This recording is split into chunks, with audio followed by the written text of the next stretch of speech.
How well do you really know the people in your life? Do you think you know your spouse or romantic partner, your parents, siblings, friends? We would like to think we know almost everything about our friends and loved ones, but everyone, no matter how transparent they may appear, they almost always seem to keep at least some part of themselves private. Might be something real trivial, real small. Maybe they spend a bit more shopping than they let on. Maybe while claiming to be on a diet, they cheat a bit more than let anyone know about. Maybe they get a little Botox and don't tell anyone, or a little vitamin T, testosterone if you don't know, but solely credit their workout habits for their muscle gains. Maybe they sneak in a little porn or a little more porn than they admit to, or they have a pill habit they don't tell anyone about. Or maybe something a bit bigger, like an affair, or numerous affairs. Or maybe they steal from work or shoplift when they're not at work, or hide money from their spouse in some kind of secret account. Or perhaps it's a lot bigger. Maybe they are living an entirely separate life with an entirely separate family lived out under a totally different name. Or maybe they fucking kill people. A lot of people. Julie Baumeister thought she knew her husband, Herb. At least that's what she claimed. You'd think she would. They were married almost 25 years. As far as Julie was concerned, Herb was a family man, a devoted father, and a hard worker. Sure, there were a few things that were off about him. He had his quirks, maybe more than most. And their marriage had problems, for sure more than most. But hey, Herb was eccentric, always was. He'd exhibited strange behavior throughout his life. There was that time he thought it would be funny to put a dead crow on his teacher's desk, but no one else agreed. Part of a series of incidents that would cause Herb's school to pressure his parents to have him evaluated by a psychiatrist, which they did. And then there was a time when Herb would be committed to a psychiatric hospital for 2 months by his father early in his marriage, but would never tell Julie why. And the time where he likely urinated on his boss's desk. Perhaps the strangest incident of all, Herb told Julie and the kids that some human bones his son found in their yard, including a human skull, were the remains of a cadaver once used by his anesthesiologist father. But then wouldn't tell them why he had just, apparently dumped them out in the lawn under a tree. And there was Julie and Herb's sex life, or lack of a sex life. They rarely had any romantic intimacy, like she could count the number of times the two of them had sex on 2 hands, barely needing the second hand, during their almost 25 years of marriage. And Herb often stayed home alone for long periods of time while she and their children went on vacation. Looking back, there was actually a lot of red flags that something was off with Herb Baumeister, but Julie didn't want to see them. How many of us are guilty of the exact same thing, overlooking what we don't want to accept, what we don't want to find out? Despite all the signs that Herbert was more than a little different, his wife Julie said that she was still extremely shocked and devastated when she learned her husband was suspected of the murders of several gay men in Indianapolis. How could the man she knew as a loving and gentle father possibly be a killer? Although never convicted of any murders, Herb Baumeister is suspected of killing over 30 boys and men. Human bones are still turning up on his former property today, over 25 years after his death. Herb is believed to be responsible not just for the piles and piles of bones found on his estate, but also for the strangulation of numerous additional men and boys found near Interstate 70 between Indiana and Ohio. We'll never know for sure how many people Herb killed or why he killed his victims, because he was never put on trial. Herb would end his own life before he could ever face justice. Who the hell was Herb Baumeister? This week, we'll discuss the life and suspected crimes of Herb, the bodies found on Fox Hollow Farm, and in a little different twist than normal, we'll look into some claims that all the murders Herb very likely committed at Fox Hollow Farm left his former property extremely haunted.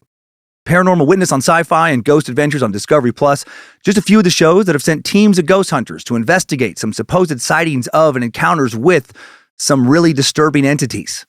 All this and more on today's blend of true crime and the supernatural edition of Timesuck. This is Michael McDonald, and you're listening to Timesuck. You're listening to Timesuck.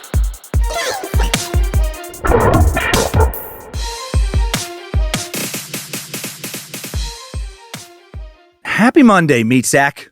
Welcome to the Cult of the Curious. Welcome back. I'm Dan Cummins, the Suckmaster, CDA Prophet, Killer Christ Squire, and you are listening to Timesuck. Hail Nimrod, hail Lucifina, praise good boy Bojangles, and help sing away these gray, dreary Northwest winter days, Triple M. Taping this episode just before my Minneapolis stand-up special taping on December 10th. Thanks to everyone for quickly scooping up the just-released tickets. Man, I am hoping I feel good about that recording by the time this episode drops. Hoping I feel at least 90% recovered from the flu. Feeling 85% back today. Sorry for my shitty voice last week. I'm hopeful it'll hold up today. Just added a couple things real quick, actually, and then we'll jump right in. Just added 2 shows to the Burn It All Down 2023 theater tour. Added second shows in Sacramento on February 10th and Philadelphia on March 25th. So fun. More meet and greet packages available now in those markets. Tickets should be on sale by the time you hear this. You can go to dancummins.tv for any and all tour tickets. No new merch for the rest of December, trying to move what we already have because we have so much good stuff at badmagicmerch.com if you haven't been there or haven't been there recently. And now before we jump into today's story, just a quick update on our December charity, which was the Bad Magic Giving Tree. So thankful we were able to help a little over 50 families have a special holiday season. The Patreon donation towards the Giving Tree totaled $14,513. Bunch of you added another $10,034. Then Lindsay and I kicked in an extra $13,000 to make sure that 53 families of 125 total kids will have a magical holiday season. So thank you and hail fucking Nimrod. Also able to donate another $1,612 to our scholarships fund, which will be activated this next year. So good shit. A lot of good shit. And now let's get into the bad shit of Herbert Baumeister, a lesser known but possibly incredibly prolific American serial killer.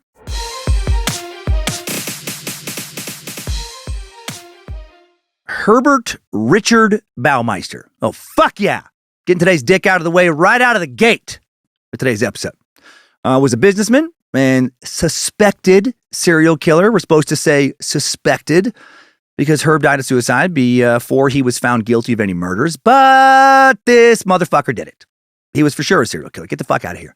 The only question is how many people he killed before he took himself out. At the time of his death, old Herbie Dickmeister lived in Westfield, Indiana, an outer northern suburb of Indianapolis. While around 50,000 people live in the rapidly growing area now, only between 3,000 and 4,000 lived there when Herb was burying bodies out in his large rural property where his kids played. Herbert was under investigation for the disappearances of numerous men in the early 90s when he died. A good portion of his victims were last seen at various gay bars he frequented in downtown Indianapolis on the sly, his double life. Most of the rest were sex workers. All were men and boys. The police have now discovered the remains of at least 25 people on the Baumeister property, Fox Hollow Farm. Only 8 have been positively identified so far. Been challenging to identify any of them. Herb certainly hasn't helped. On July 3rd, 1996, 49-year-old Herb Baumeister took a lot of secrets to his grave when he shot himself in the head in Pinery Provincial Park, Grand Bend, Ontario in Canada after fleeing being investigated here in the States. Herb left behind a suicide note where he explained that he was ending his life because of his failed marriage and his failed business. Never confessed to any of the murders. Only after his death was Herb pretty positively linked to not just the victims whose bodies turned up on his property, but also a different series of murders that occurred along Interstate 70 in the 1980s and early 90s. From 1980 to 1991, the bodies of 12 men were found in Indiana and western Ohio, victims dumped in rural areas, most of them found naked or undressed to some degree and had been strangled. All went missing from within a few blocks of an area frequented by gays in Indianapolis. 9 of these men thought to be connected to Herb. One eyewitness identified Herb Baumeister as the man who left a bar in 1983 with victim Michael Riley. Riley found strangled and unclothed, similar to many of the other suspected Dickmeister I-70 Strangler victims. Very suspiciously, these murders stopped within weeks of Herb buying the sprawling 18-acre Fox Hollow Farm property in Westfield. Sure seems like as soon as Herb had the space to start hiding bodies on his own property, instead of leaving them in various places off of the interstate, he did exactly that. So who was Herb Baumeister to those he didn't very likely murder? Courtney Hardwick from In Magazine writes, his community, Herb Baumeister was a straight-laced, business-owning family man living on his 18-acre estate, Fox Hollow Farms, in Westfield, Indiana. He married his wife, Julie, right out of college, and they had 3 kids together. But there was another side to him that he kept hidden. Baumeister would often visit gay bars in Indianapolis, about a 40-minute drive from where he lived. His wife, Julie Baumeister, would say that Herb was an upstanding citizen and a good father, although he was distant. And she is downplaying how fucking weird he was when she says that. Julie said she didn't know that Herb was involved in the gay nightlife scene.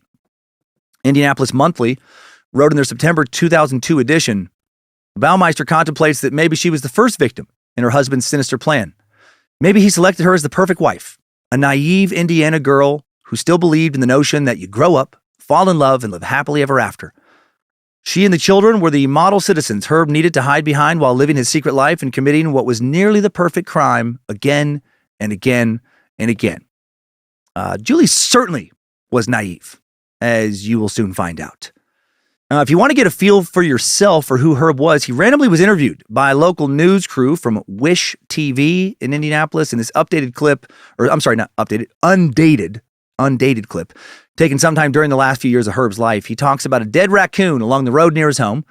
Local residents were upset about the raccoon being painted over by a county paint truck, not moved aside like it should have been. Well, let's actually listen to Herb so we can hear this killer's voice. A drive-by striping, or whatever.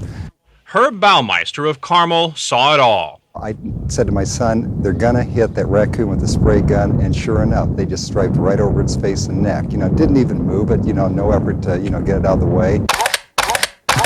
So I happened to have a Polaroid with me, so I took a shot at the thing. A raccoon, which met its demise on the yellow line, became one with the paint. The raccoon has since been removed. This is all that's left. This was just, the painter should have had a chalk line drawn around his career by state officials. There was no excuse for that. I mean, the poor thing deserved a better fate than that. So, he seems exceptionally normal to me here. Pleasant even. Even knowing what I know about him and watching that clip, he seems so fucking likable. Like, if he was my neighbor with his personality he's displaying there, I'd like him. I think it was pretty funny that he took a Polaroid of that dead raccoon. I watched this clip over and over, repeating the beginning, especially studying his eyes, his facial expressions, vocal inflections, just looking for some kind of moment of like, aha, right there. That's where the evil was. You can see it. You can hear it. No, you can't.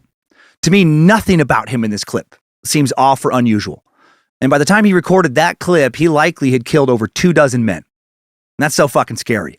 Like, we really don't know who these monsters are. We want to tell ourselves that if we listen to enough podcasts or read enough books and watch enough documentaries about these motherfuckers that, we can kind of like familiarize ourselves with little red flags, little ticks that would reveal their natures to us. But a quick glance with some of these bastards, there's just no warning signs. I don't think at all. After he died, another Wish TV reporter spoke with Randy Hartley, a former coworker of Herb's from his days at the Bureau of Motor Vehicles, one of the many people shocked to find out he was a serial killer. Hartley felt like he was just a regular dude. Said he was just a major prankster. And with that in mind, anything for a laugh he would do. But on the other side, he was still pretty compassionate too. You didn't want to take him too far, or he didn't want to take things too far to extremes to hurt anybody.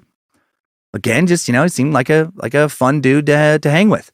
Alan Fishburne, another former coworker interviewed, said, I was shocked because no one had heard for the past 15, 16 years. I found him, as a spontaneous, doing any type of thing person within certain reasons. Even when the cops were looking into him for some murders right at the end of his life, no one in the general public, outside of one guy who led the police to Herb and a private investigator he spoke with, seemed to think this guy had anything to do with these murders.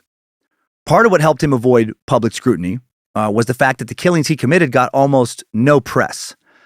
Because the murder victims were young gay men being killed in a conservative area in the 90s, they just didn't, I don't think, and some of them in the 80s, receive as much media attention or sympathy as, say women would have likely received.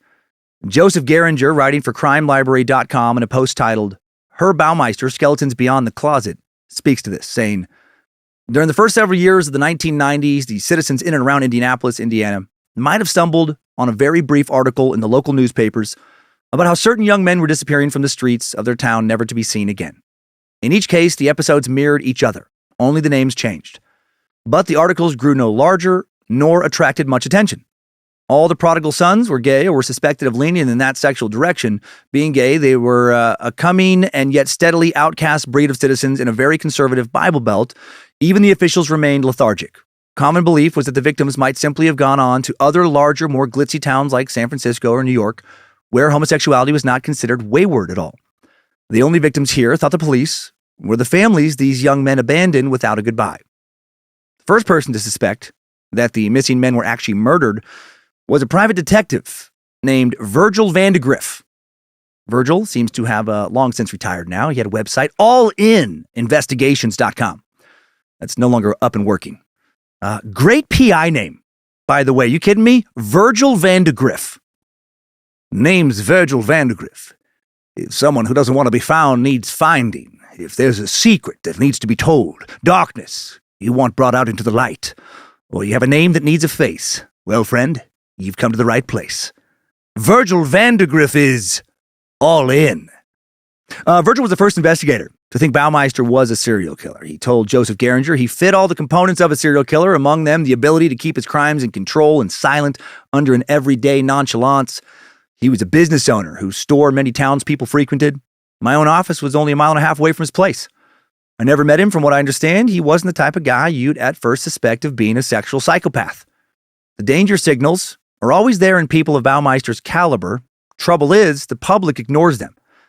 In Baumeister's case, even his wife ignored them. Lethargy. It's the serial killer's greatest strength. I like Virgil's last statement there, right? Lethargy is the serial killer's greatest strength. Man, how many people keep getting away with stuff like that because most of us don't want to take the time to really look into them, right? Even when they do give us some red flags. Like, let's say you don't have any concrete proof that your partner is a fucking serial killer, but you do have an inkling that something isn't right. That certain signs do seem to maybe point to them possibly being a killer. But also, you love them and your life is intertwined with them. Really fuck up your whole world if they truly were a serial killer, which doesn't give you a lot of incentive to put a lot of work into looking into that. Because once you see it, you can't unsee it. But if you just don't look, then if they get caught later, you can kind of give yourself a pass morally and still feel, or at least feign feeling, being shocked. And even if, say, a coworker or a neighbor or something seems like they might be up to something, so many of us are just so damn busy. Or at least we tell ourselves we're too busy to deal with it, right? Are you really going to take the time to put in the work to seeing if they might truly be a serial killer? Or are you going to go back to watching your TV show or reading your book or working your second job, raising your kids, etc.? Right? I don't really have much background, context other than what I've just said now. I feel like I need to lay out before we get into the timeline. It was the 80s and early 90s. It was Indianapolis. Life was pretty normal. Pretty good in Indy, actually. Reggie Miller was lighting shit up from behind the three-point line for the Pacers and annoying the fuck out of most other NBA All-Stars with his constant obnoxious trash talk. But I love Reggie Miller. The big Circle Center Mall was being built downtown. Local radio station, Bob and Tom, were cementing themselves as one of America's most beloved morning shows, soon to be syndicated around the nation. The Baltimore Colts had just moved to Indy and brought NFL life to Indiana, and the feeling that Indianapolis was truly a major American city. Hall of Fame running back Eric Dickerson was one of the best backs of all time, earning 3 of his Pro Bowls, trips to the Pro Bowls when he was in Indy. And of course, the Indy 500, billed as the greatest spectacle in racing, was being held every year, as it has been since 1911. Vroom, vroom, motherfucker. After years of planning and construction, the 52-story Bank One Center opened in September of 1990, giving the city a much bigger cosmopolitan feel. In 1990, Indianapolis hosted arguably the best concert lineup in America that year at the Hoosier Dome. On April 7th, Farm Aid 4. Guns N' Roses, Bonnie Raitt, John Cougar Mellencamp, Garth Brooks, Alan Jackson, Elton John, Willie Nelson, Crosby, Stills, Nash & Young, Bruce Hornsby, John Denver, and the list goes on and on. Life was good. The area was growing. The economy was booming. The crimes of Herb Baumeister did not lead to the city or even any of its many neighborhoods into living in fear. His crimes were not even front page news until after he died. They had largely, sadly, gone unnoticed. But we're going to notice them today. Let's uncover these crimes and the life of Herb Baumeister in today's Timesuck timeline before digging into the haunted legacy of Fox Hollow Farms after the timeline. Strap on those boots, soldier. We're marching down a Timesuck timeline.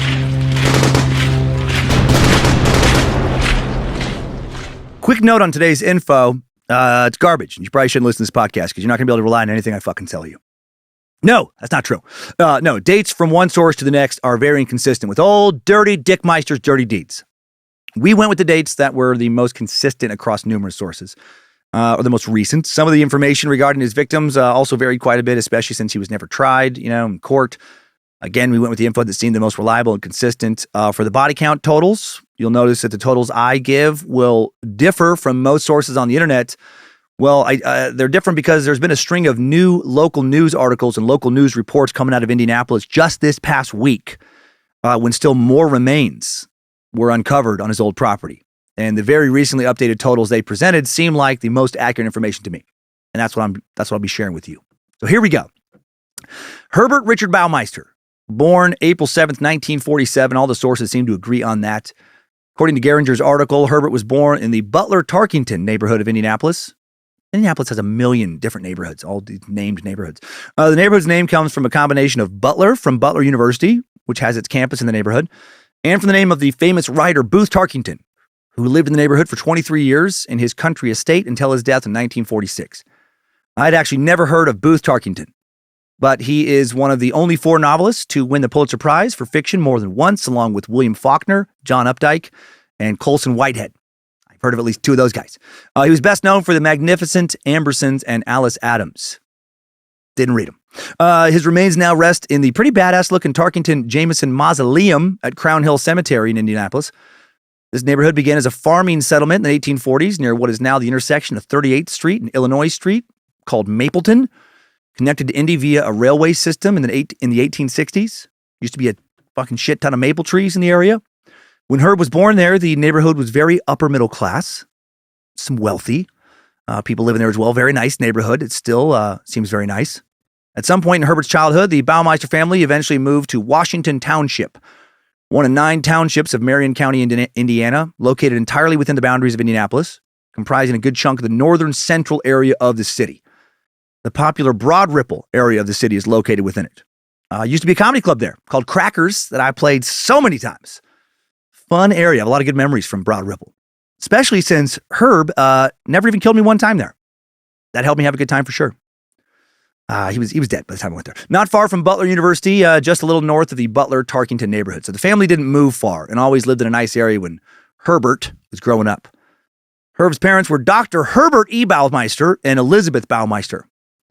Herbert Sr. was, I guess he wasn't really, I'll call him Senior for differentiation, but they had different middle names. He was an anesthesiologist who graduated with his undergraduate degree from Valparaiso University, Valpo, baby, in Northwest Indiana near Chicago. And then in 1950, graduated from the Indiana University School of Medicine, which is in downtown Indianapolis, which is how the Baumeisters ended up where Herb grew up. His mom, Elizabeth, will be a stay-at-home mom and really focus on making sure she raised a prolific, nearly undetectable serial killer. Her other kids wouldn't take to her lessons, but Herb was a good student and paid attention. I don't know anything about Elizabeth. Sources are pretty quiet about who she was. Extending his schooling, Herb Sr. would serve in the Army during World War II. No idea what he did in the service.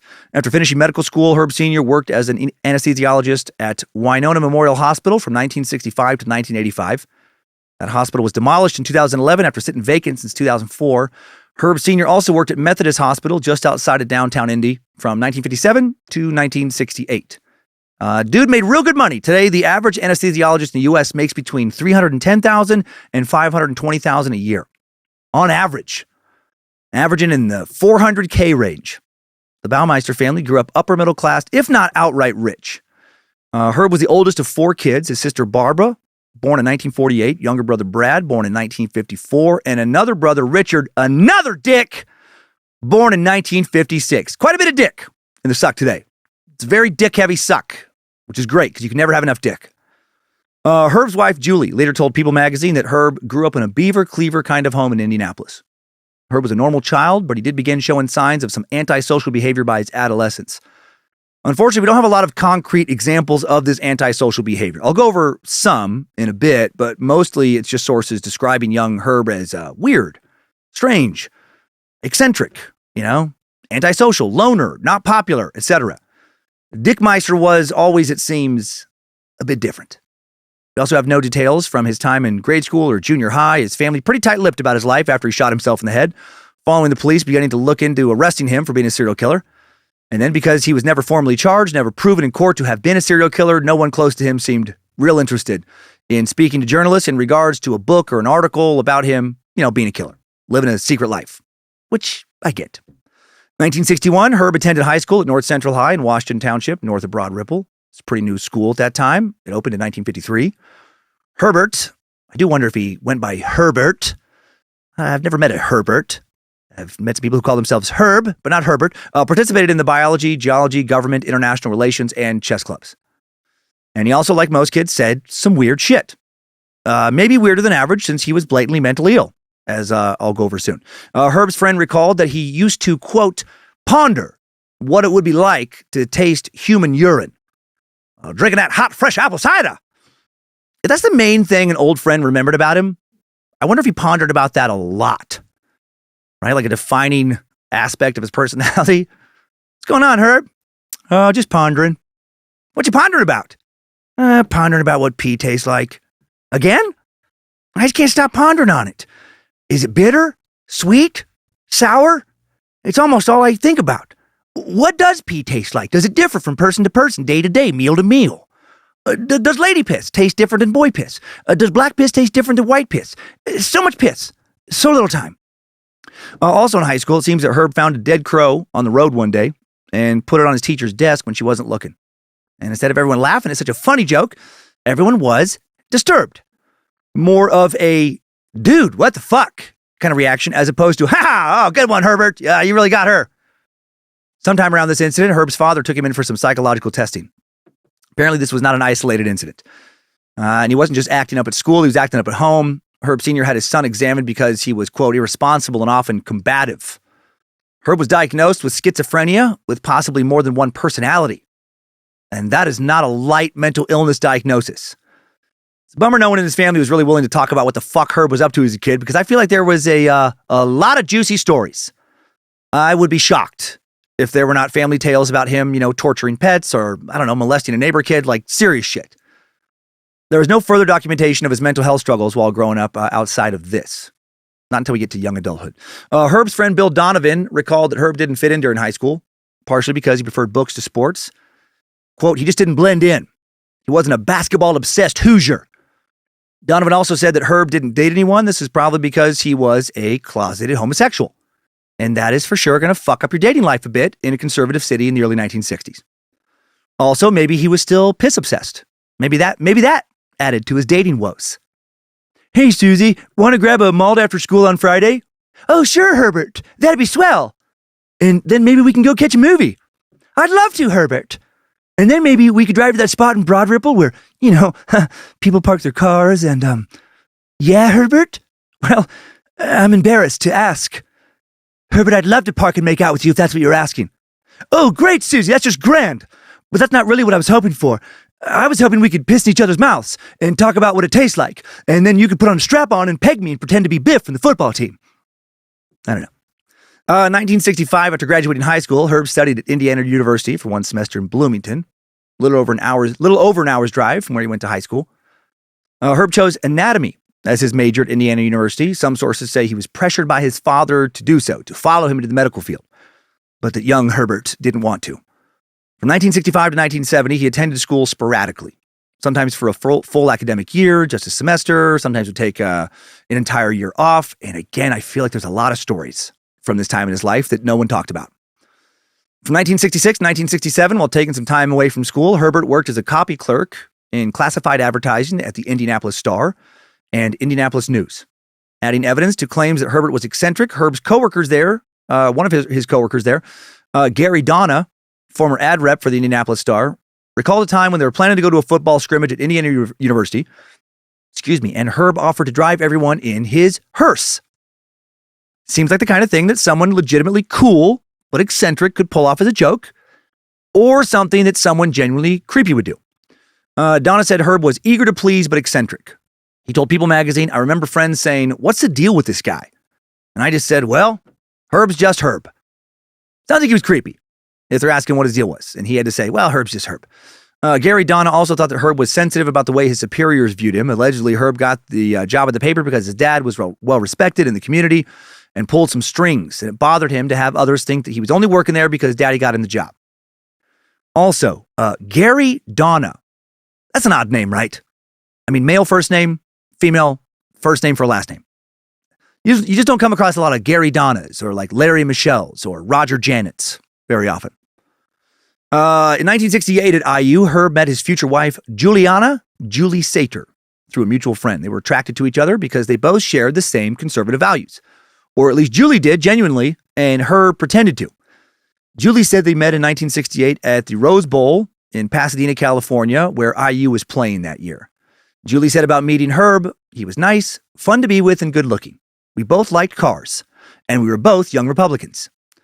Julie said in her interview with A&E Investigative reports that she and Herb never, ever engaged in any of the drug use in the 1960s. She and Herb spent their time driving around, maybe getting a Coke here or there. Well, what a couple of fucking duds. Best time to do drugs in American history? These two are occasionally having a soda. Oh, living on the edge. I bet sometimes they even had milkshakes, like on Friday nights, when they could risk all that extra sugar and not worry about it affecting, classes the next day. I also like that she said they liked cars, not sports cars, not antique cars, expensive cars, European cars, just cars. I know I'm nitpicking here, and she probably was just speaking quickly. But adding that to the occasionally driving around and getting a soda, they just seem so fucking boring. Highly doubt he was driving her around in that hearse. I feel like she would have mentioned that. I've seen interviews with Julie, and combined with what I've learned about her in various articles as well, she does seem like the perfect wife for a serial killer. She just seems like this incredibly subservient Stepford wife kind of personality. Yeah. Julie, it's 7 a.m. Where's my coffee? Oh, sorry, dear. Coming right away, dear. We were out of beans and I had to run down to the pantry. I won't let it happen again. And my eggs, Julie, over medium? These yolks are hard. Oh, goodness, Herbert. You poor thing. I'll make you 2 new eggs at once. I must have gotten distracted because of the coffee beans. It's quite all right, dear. No, it's not, but I'll make it all right, Herbert. What a terrible start to your day I'm giving you. Julie said about the relationship, I think we had very family-oriented values. We didn't have candlelight dinners, and we didn't run off on romantic weekends together. We were much more about family love. Sure, Herbert never brought flowers home for me, or ever told me I was pretty, or ever passionately kissed me, or pulled my hair back and fucked me till my thighs quivered. We didn't have that kind of love. We had a better kind. The kind where you both enjoy sitting in the same room and watching The Price of Right together, and sleeping in separate rooms later. November 1971, 24-year-old Herb Baumeister marries Julie Sater. Julie was also likely 24. Can't find a birth date for her, but in an Indianapolis newspaper article from 1996, she's listed as being 49 years old 4 months after Herb died when he was 49 years old. These two would go on to have 3 children together. Their daughter, Marie, a.k.a. Mary, born in 1979. Their son, Eric, born in 1981. And their daughter, Emily, born in 1984. And it is a fucking miracle that they had 3 kids. This blows me away. Julie would say later that in 25, just like weeks away from 25 years of marriage, that she and Herb had sex exactly 6 times total. Less than once every 2 years. That is insane, if true. And I don't know why she would lie about that. Herbert, hot damn, was he a shooter? Fucks his wife 6 times, has 3 kids? Man, a couple of fertile myrtles. Dude had a baby cannon for a dick. Also feels like Julie is a settler, right? Really settling here. Can you imagine being cool marrying someone so not into you sexually that they only fuck you 6 times in 25 years? And they got married young. They should have fucked more than 6 times on the honeymoon. Doesn't seem like Julie set her sights really high for what she wanted in life. Passionate love? No, not for me. I'll take a guy who wants to sometimes drink a soda and almost never fuck me. As long as my parents approve and he has a good steady job, who cares? Living the dream. Living a sad, sleepwalking through life, existing instead of living dream. On their book about Baumeister, Where the Bodies Are Buried, authors Fanny Weinstein and Melinda Wilson wrote that Julie also literally never saw Herb naked. Like not one time, ever, during their entire marriage. That is so weird to me. They got married in 1971, not fucking 1671. Julie said Herb dressed in the bathroom, and when it came time to go to bed, he would always put on pajamas before slipping between the sheets. Dear God. I do not understand her. Neither does Lucifina. I mean, I understand him. Herb is a gay sociopath who wanted a beard to look straight to make mommy and daddy happy, and he found one. But her, how fucking sad. I don't know, maybe she was also gay, and he was her beard. Right? It's possible that they were both repressing their true sexual natures, and their relationship was convenient and a scam, and kind of from both sides. Julie told People magazine that she and Herb didn't have many friends and showered their attention on their children. I still can't believe they had 3 kids with such little fucking. Makes no sense to me. Julie said that Herb was a dedicated father and was involved in their children's lives. He chose their preschool, helped buy gifts for them, and helped make their lunches. She said, we did everything together. He would push the mower, and I would trim the bushes. Mostly I would trim my own bush. And diddle it, of course. God knows Herbert wasn't going to touch it. He hated puss. He could only get hard enough to put it in my pussy if I spoke in a deep voice and begged him to fuck my man butt. I may have added that last part. In early 1972, Herb now attends Butler University for 1 semester. Herb's Bureau of Motor Vehicles application later will state that he graduated from Butler with a degree in zoology. Why zoology? Sources do not say. he would never end up working with animals. So much mystery with Dick Meister. And he also lied about graduating. He never graduated, never had a degree. Late 1972, Herb gets a job as a temporary clerk typist at the Bureau of Motor Vehicles. He'll work there for the next 13 years. Eventually will earn up to $30,472 a year as a program director of their cash and audit department. In 1985, when he's making over $30,000 a year, that would equate to around $80,000 a year today. While Herb is working there in the 1970s, Julie is working as a high school English teacher. Julie, just like with the newspaper, it seems like Herb was hired at the Bureau of Motor Vehicles thanks to his father. Sounds like Herb was a fucking mess who was unable to get a job on his own. Sometime right around getting this job, just weeks or months into his marriage, Herb, who was a mess, became very depressed. And then in 1972, either shortly before or after he got this job, I'm guessing maybe in between graduating from, well, not graduating, in between being done with Butler and getting his job, Herb's father had him involuntarily committed to a psychiatric hospital for 60 days. Julie said that she was in favor of this, but she will later say that she didn't know exactly why he was put in or what he worked on while he was committed. She later just said that Herb was hurting and needing help. So why was he hurting? Because he knew he was gay and had just gotten married to a woman? Timing seems to indicate that may have been a possibility. Herb was diagnosed this time with obsessive compulsive personality disorder instead of schizophrenia. Julie knew he was hospitalized, obviously, but wouldn't learn about his actual diagnosis until after his death. After this hospitalization, there was no talk of him getting any therapy, so I doubt he dealt with his shit like he should have. Just pushed whatever he was struggling with down, down, down. And then later, sometimes that shit would come up, up, up, and maybe someone would die. By the late 70s, Julie quits her job as a high school English teacher to focus on building her family after the birth of their first child, daughter Mary, in 1979. From the Bureau of Motor Vehicles, we get a few more insights into Herb's inconsistent personality. Susan Pierce, Herb's subordinate there, said he was an excellent boss, but meticulous. According to Weinstein and Wilson's book, other people Herb worked with did not think he was excellent, but rather unstable. The author said he often began ranting and raving at fellow employees for no apparent reason. Yeah, because he's fucking mentally ill. Some of Herb's coworkers also said that he was a perfectionist given to sudden, unprovoked rages. The way Herb is described varies a lot from person to person.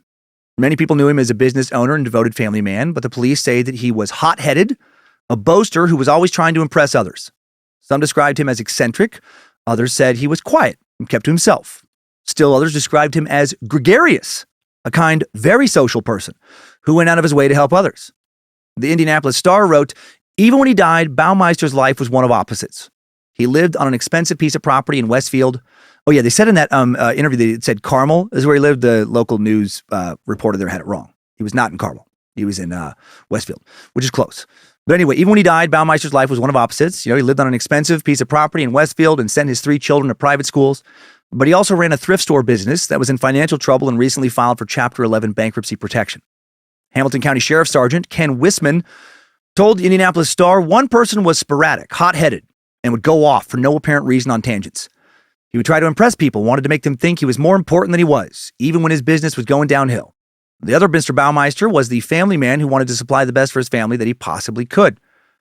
Some people describe Herb as dressing simply, said he didn't talk about his family much. Others said he wore $300 shoes, was doting to his family, and meticulous about his appearance. This dude was all over the fucking place. Not really surprised though, right? Again, he struggled with serious mental health problems. And on top of that, lived an extreme double life for most of his adult life. While a lot of people describe Herb as quiet and professional, this is also the guy who once sent Christmas cards of himself and another man dressed in drag as a joke that apparently his coworkers did not understand or find funny. I have to wonder if he was also bipolar. And as I mentioned up top, he once pissed on his boss's desk. That's pretty extreme. Weinstein and Wilson wrote, it was no secret around the office who the culprit was. Still, Herb somehow managed to avoid being fired until he urinated on a letter addressed to the governor of Indiana.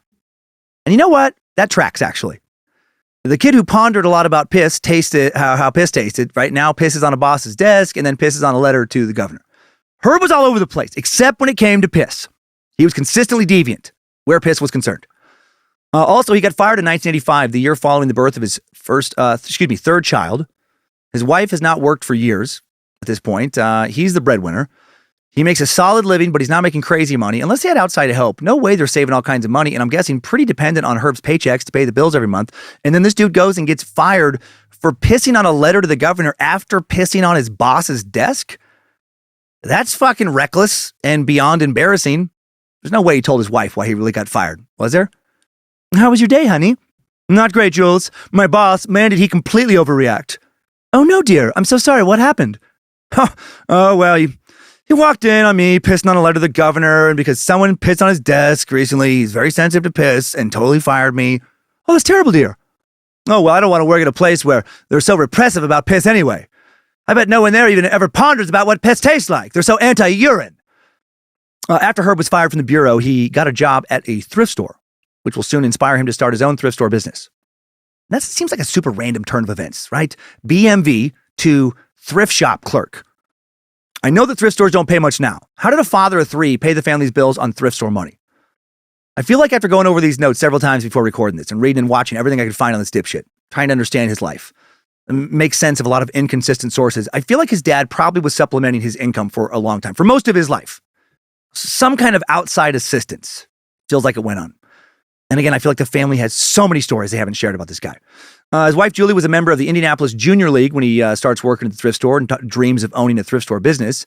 The Indianapolis Junior League, described on their website now as an organization of women committed to promoting volunteerism, developing the potential of women, and improving the community through the effective action and leadership of trained volunteers whose purpose is exclusively educational and charitable. And she bought into Herb's thrift store dream and thought it would be a great way they could help contribute to the Indianapolis Children's Bureau. That organization recently changed their name to Firefly Children and Family Alliance in Indy.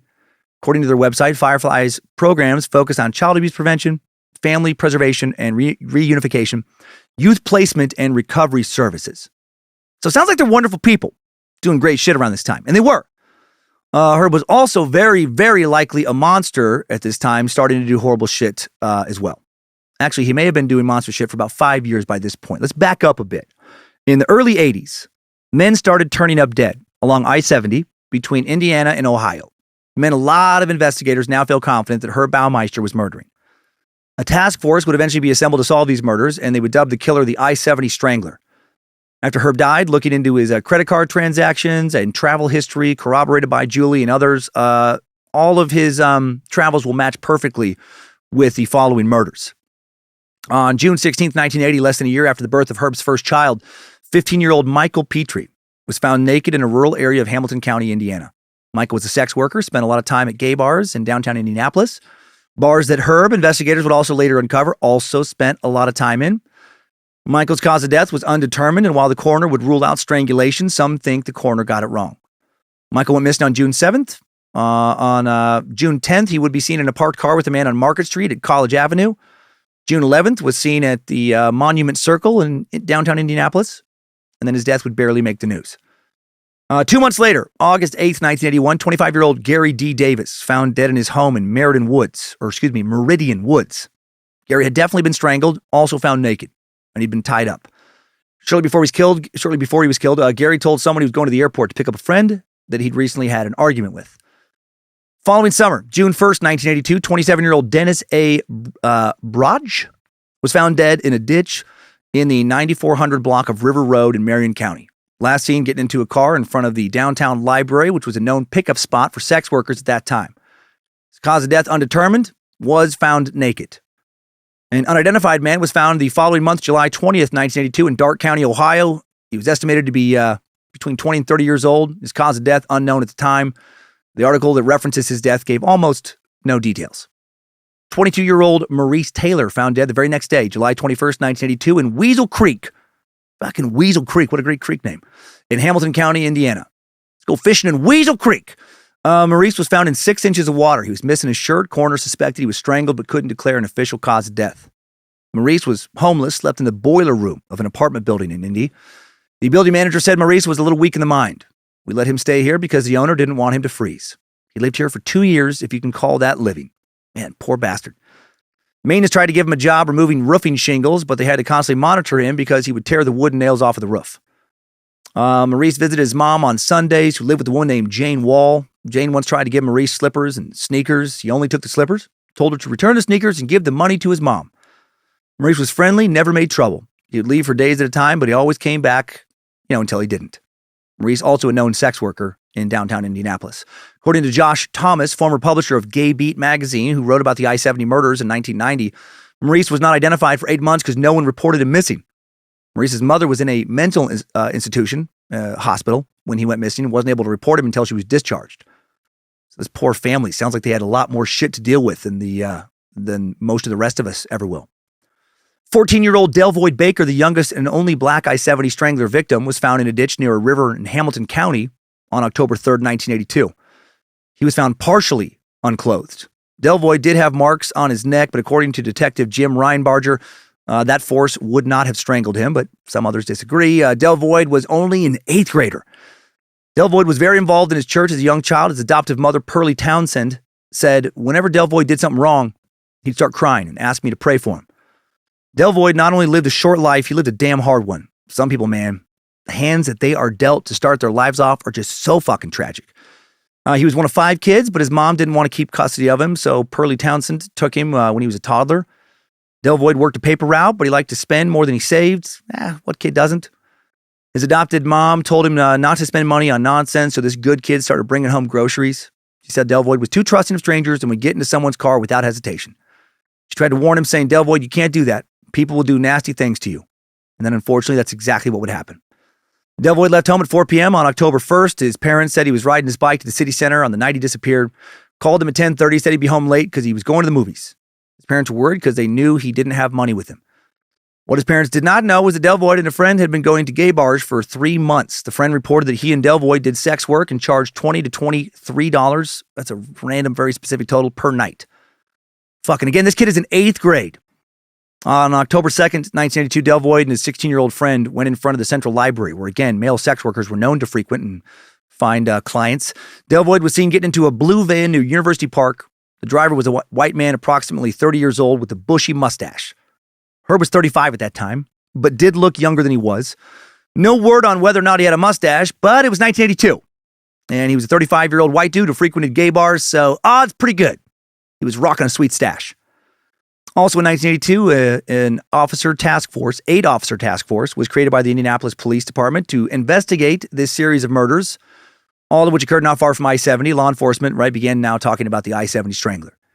But it doesn't seem these killings ever warranted any front-page news. Following spring, May 28, 1983, 22-year-old Michael Andrew Riley goes missing after going to the Vogue Theater, a nightclub in the Broad Ripple neighborhood of Indy. That comedy club I used to play at called Crackers, right next door to the Vogue. And I always thought the Vogue would be a cooler venue to play, because it was cooler. Intimate venue, 900-person capacity rock club. A lot of cool bands have played there over the years. The Red Hot Chili Peppers played there back in 1987. That would have been a fucking great show. Johnny Cash played there in 1995. Snoop Dogg, White Stripes, Willie Nelson, all kinds of acts. Cannibal Corpse just played there last week. And one of my old favorites, G-Love and the Special Sauce. Actually, I think it's just G-Love, though. Sometimes he works solo, sometimes he's got the trio. Going to be there in January. Anyway, back in 1983, Michael was last seen leaving the Vogue with an unknown man. A week later, on June 5th, Michael's body found in a drainage ditch in Hancock County. Naked from the waist up, cause of death, strangulation. Perpetrator most likely used a towel or something similar. On June 8th, 1983, investigators determined that Michael was dead for 4 to 7 days before he was found. Coroner Charles Glidewell said something unknown was taken and wrapped around his neck until he died. Michael was dating a 40-year-old woman at the time of his death. He worked as a vending machine route salesman. Very specific job. Police said Michael was probably off on a holiday when he went missing, but his mother didn't believe that because his car, motorcycle, and checkbook were still at home. Also in the summer of 1983, the FBI now joins the investigation into trying to find the I-70 Strangler. June 12th, 1983, the Indianapolis Star reports that the FBI has determined that 2 men are responsible for at least 8 murders in the past 3 years. One suspect who stabbed at least 4 men to death. Men I did not mention was thought to be white, 20 to 30 years old, working a low-skilled labor job, a fan of military paraphernalia, and leading a healthy lifestyle. The other killer, whose victims I did just go over, not all of them originally assigned to this killer back in the summer of 1983, described as white, approximately 45 years old, overweight, worked a high-paying job, respected by his community, thought to maybe be married, but had no intimacy with his wife. He was suspected of killing partially over the shame and guilt he felt because of his attraction to men and boys. This suspect now thought to be Herb Baumeister. Profile not too far off from the truth. Fucking nailed that no intimacy part 6 times. 25 years. On July 6, 1983, a now 17-member task force of Central Indiana police agencies begins reviewing their reports of over 8 cases of murdered men since 1980. One of their goals was also to improve contacts with the Indianapolis gay community. They set up a phone hotline to receive future tips. Jumping ahead 2 years now, right around the time Herbert gets fired from the BMV for causing some piss problems. On May 9th, 1985, the body of 17-year-old Eric Rodiger found in a creek bed east of Lewisburg, Ohio. Been missing for 2 days. Witnesses last saw Eric at a bus stop accepting a ride. Instead of getting on the bus, he had been strangled with a rope. Eric was also missing his shirt like several of the other victims. Unlike the other victims, at least what was published about them, he had definitively been sexually assaulted. At the time of his death, Eric was trying to get a summer job, but then never showed up to his 3 interviews on May 7th. He's one of 4 children, described as a good kid, fun to be around. Eric's father said that he wasn't gay, but he did attract some very strange people. Also said he didn't approve of Eric's friends and said, I wouldn't be surprised at anything they might do to pick up money for drugs. So maybe, as the phrase goes, maybe he was gay for pay. Eric's sister said he was, quote, troubled and confused and died before he could get help. A Preble County, Ohio investigator and coroner, Dave Lindloff, now becomes involved in the I-70 case. Over the next 5 years, 3 more victims will be found in Preble County near I-70. On July 30th, 1985, Warner Brothers Records releases the hit single, No Looking Back.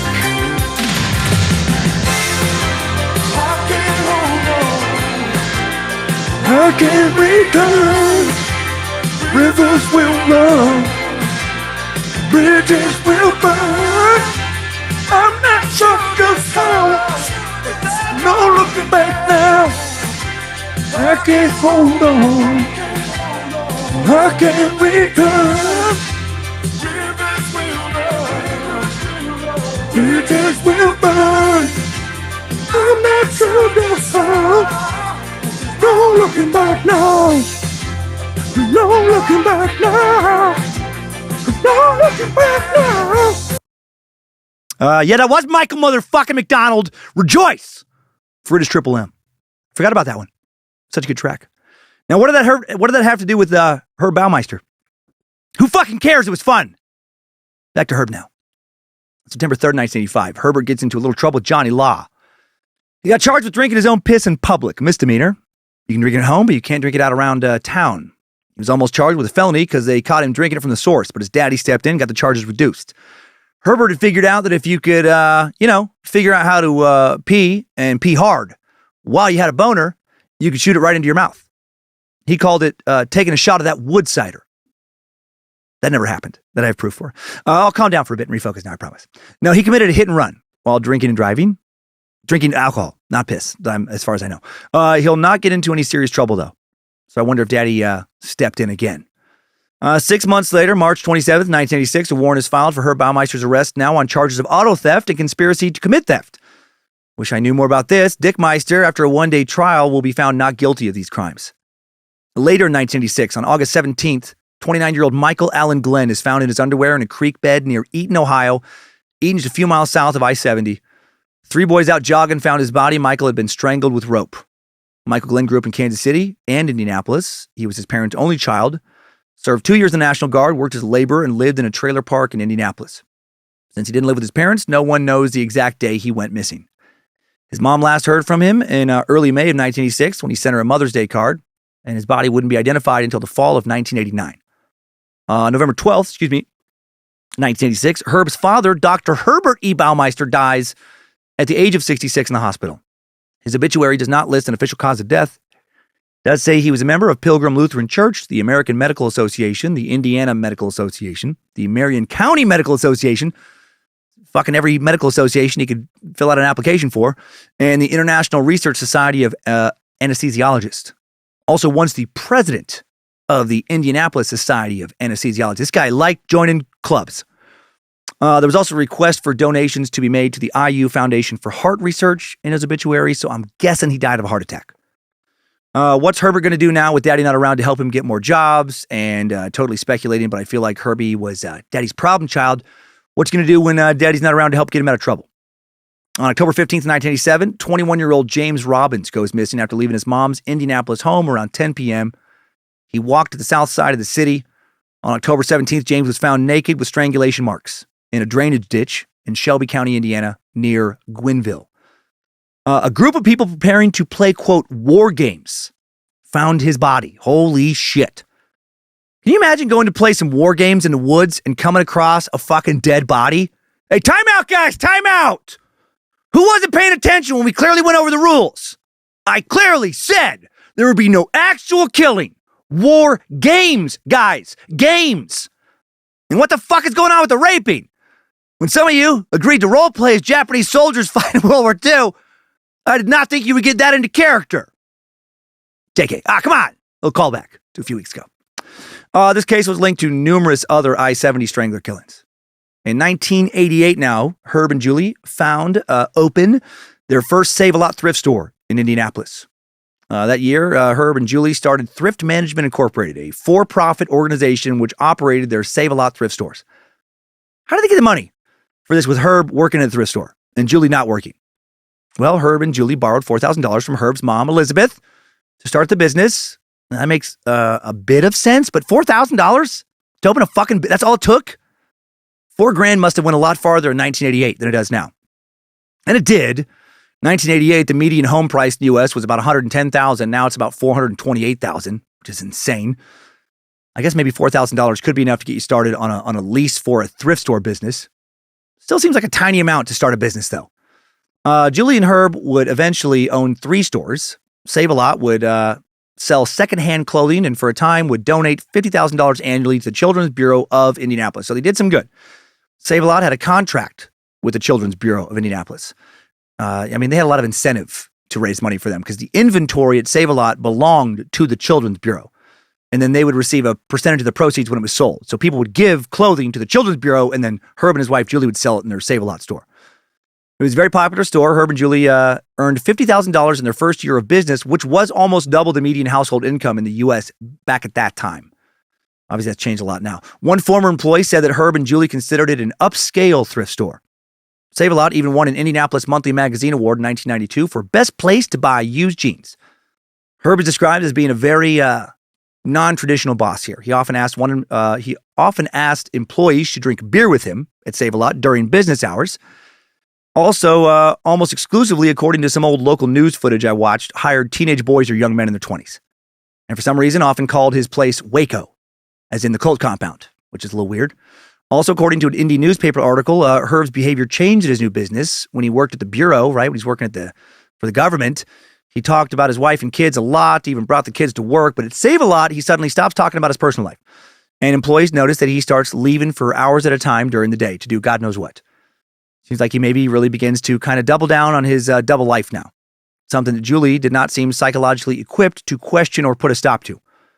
John Egloff, the Baumeister's lawyer, said in this book about Herb, Where the Bodies Are Buried, published in 1998, Herb called the shots and Julie always went along for the ride. Whenever they disagreed about what should be done with respect to a particular matter, Herb would basically take over the conversation. He'd say, Julie, that's not what we're going to do. And then Julie deferred to Herb, even if she wasn't very happy about it. Again, so subservient. Just along for Herb's ride. The business was successful at first, but things will quickly go downhill after a few years. Julie said that working long hours, parenting, and financial troubles would lead to a kind of burnout. Meanwhile, bodies of young men keep turning up that will later be attributed to Herb's likely victim count. In May of 1999, John Paul Talbot found strangled near a stream in Defiance County, Ohio. This body quite a ways from I-70, but the task force still includes it. No word in sources on whether or not the body was clothed. August 12, 1989, the body of 26-year-old Stephen L. Elliott found in a rural area of Preble County, Ohio, near I-70. Stephen had been wearing his underwear only and strangled most likely with a rope. Stephen's father expressed disappointment with his son's sexuality in a 1996 Indianapolis Star article saying, it wasn't supposed to be made public. Even some of our family didn't know what he was. He said he refused to forgive Stephen for being gay. Damn. Stephen was upset by his father's rejection and once told him, I don't know why you won't accept me for who I am. Yeah, no shit, man. If you have kids and are lucky enough to have them fucking love you at all, just be happy about that. Whether they want to come with someone with the same equipment they have or different equipment, what does it really fucking matter? I just hope that they're healthy and happy. The body of 32-year-old Clay Boatman was found just 2 days later, August 14th, 1990, by children playing in Sugar Run Creek near Eaton, Ohio. Clay had been strangled manually. Clay's car was found abandoned in Our Place, the parking lot of Our Place, a popular gay bar in Indianapolis that, Herb would go to a lot. Clay was described as an LPN who had a drinking problem, one source. He was fascinated by the 1986 case of a local teenage sex worker who was the victim of a serial killer and told his friends that if that happened to him, he would not want to leave anything distasteful behind for his mother to find. Well, his mom died the year before he did. Clay's family knew he was gay and accepted it, quote, as best they could. Oh, this 90s time. Clay appeared laid back and calm, but it was an anxious person. He was caring and compassionate, wanted to be in a lasting relationship. Clay was a nurse and worked at an Indianapolis nursing home. When Clay's mom died, he got serious about dealing with his drug and alcohol abuse, wanted to go back to school, become a registered nurse, but it seems like Herb robbed him of that opportunity. September 12th, 1990, 19-year-old Thomas Clevenger's body is now found on an abandoned railroad bed near Greenville in Darke County, Ohio. Thomas strongly suspected to have been a sex worker, last seen in downtown Indianapolis. Article about him said that Thomas grew up in a lower-class area of Indianapolis and had severe behavioral problems. That when he was with a freshman in high school, he pulled a knife on his vice principal, said that Thomas' sister Paula was hit by a car when he was just 6 years old. Thomas saw it happen, and his mom suspected he blamed himself for it. Towards the end of his life, he was trying to change. He started attending AA meetings, asked his girlfriend to teach him how to read, wanted to go back to high school and get a job. But, Herb fucked that up. February of 1991, for reasons kept private, Herb moves out and files for divorce. But then he and Julie managed to reconcile their marriage. Oh, lucky Julie! Wonder what the problem was. Wonder if Julie was upset because she kept finding dust in her panties from her pussy never getting any action. Or maybe she had the audacity to demand that Herb fuck her for a seventh time. And he was like, absolutely not! October 7th, 1991, the body of the last I-70 Strangler victim is found. 42-year-old Otto Gary Becker's remains are found in a ditch next to a gravel road in Henry County, Indiana. Just a few weeks later, November of 1991, Herb and the family moved to Westfield, Indiana onto that 18-acre property called Fox Hollow Farms. And now going forward, bodies will not keep turning up that will later be attributed to Herb Baumeister. Instead, they'll go missing. And then later they'll be found on the now reportedly very haunted Fox Hollow. Sometimes it's called Farm, sometimes sources call it Farms. Fox Hollow Farm was worth $1 million back in 1996. And it seems like they made enough money to buy it with fucking thrift store cash. That's impressive. According to the New York Times, the Westfield area was considered so safe that children could leave their bicycles unlocked even outside the county jailhouse. That's a funny detail about the jailhouse. Actually, would that many people just leaving jail, just a jail anywhere, immediately steal the bike in front of the jail and all of its security cameras? I don't feel like that makes one area more safe than another. I don't know. Maybe I'm wrong. Fox Hollow Farm is a former horse farm, the main house, an 11,000 square foot Tudor mini mansion. 11,000 square feet. It's fucking huge. So it was 18 acres. It wasn't quite that big when Herb lived there, wasn't the square footage, but it was still very, very large. It's been remodeled a few times since. Fox Hollow Farm had at the time where Herb lived there, 4 bedrooms, indoor pool, 2 libraries, 5-car garage, and custom features like stained glass windows. Fox Hollow Farm was not the fresh start that I guess Julie and Herb were hoping for. They grew more distant. What little sex they'd once had, and so little. That was all over now. At some point, living here, they began to sleep in different rooms. They now own a business together and manage raising kids together, and that's about it. Each summer while living there, Julie will leave town for a vacation. She'll take the kids to a condo owned by Herb's mom, Elizabeth, on Lake Wawasee.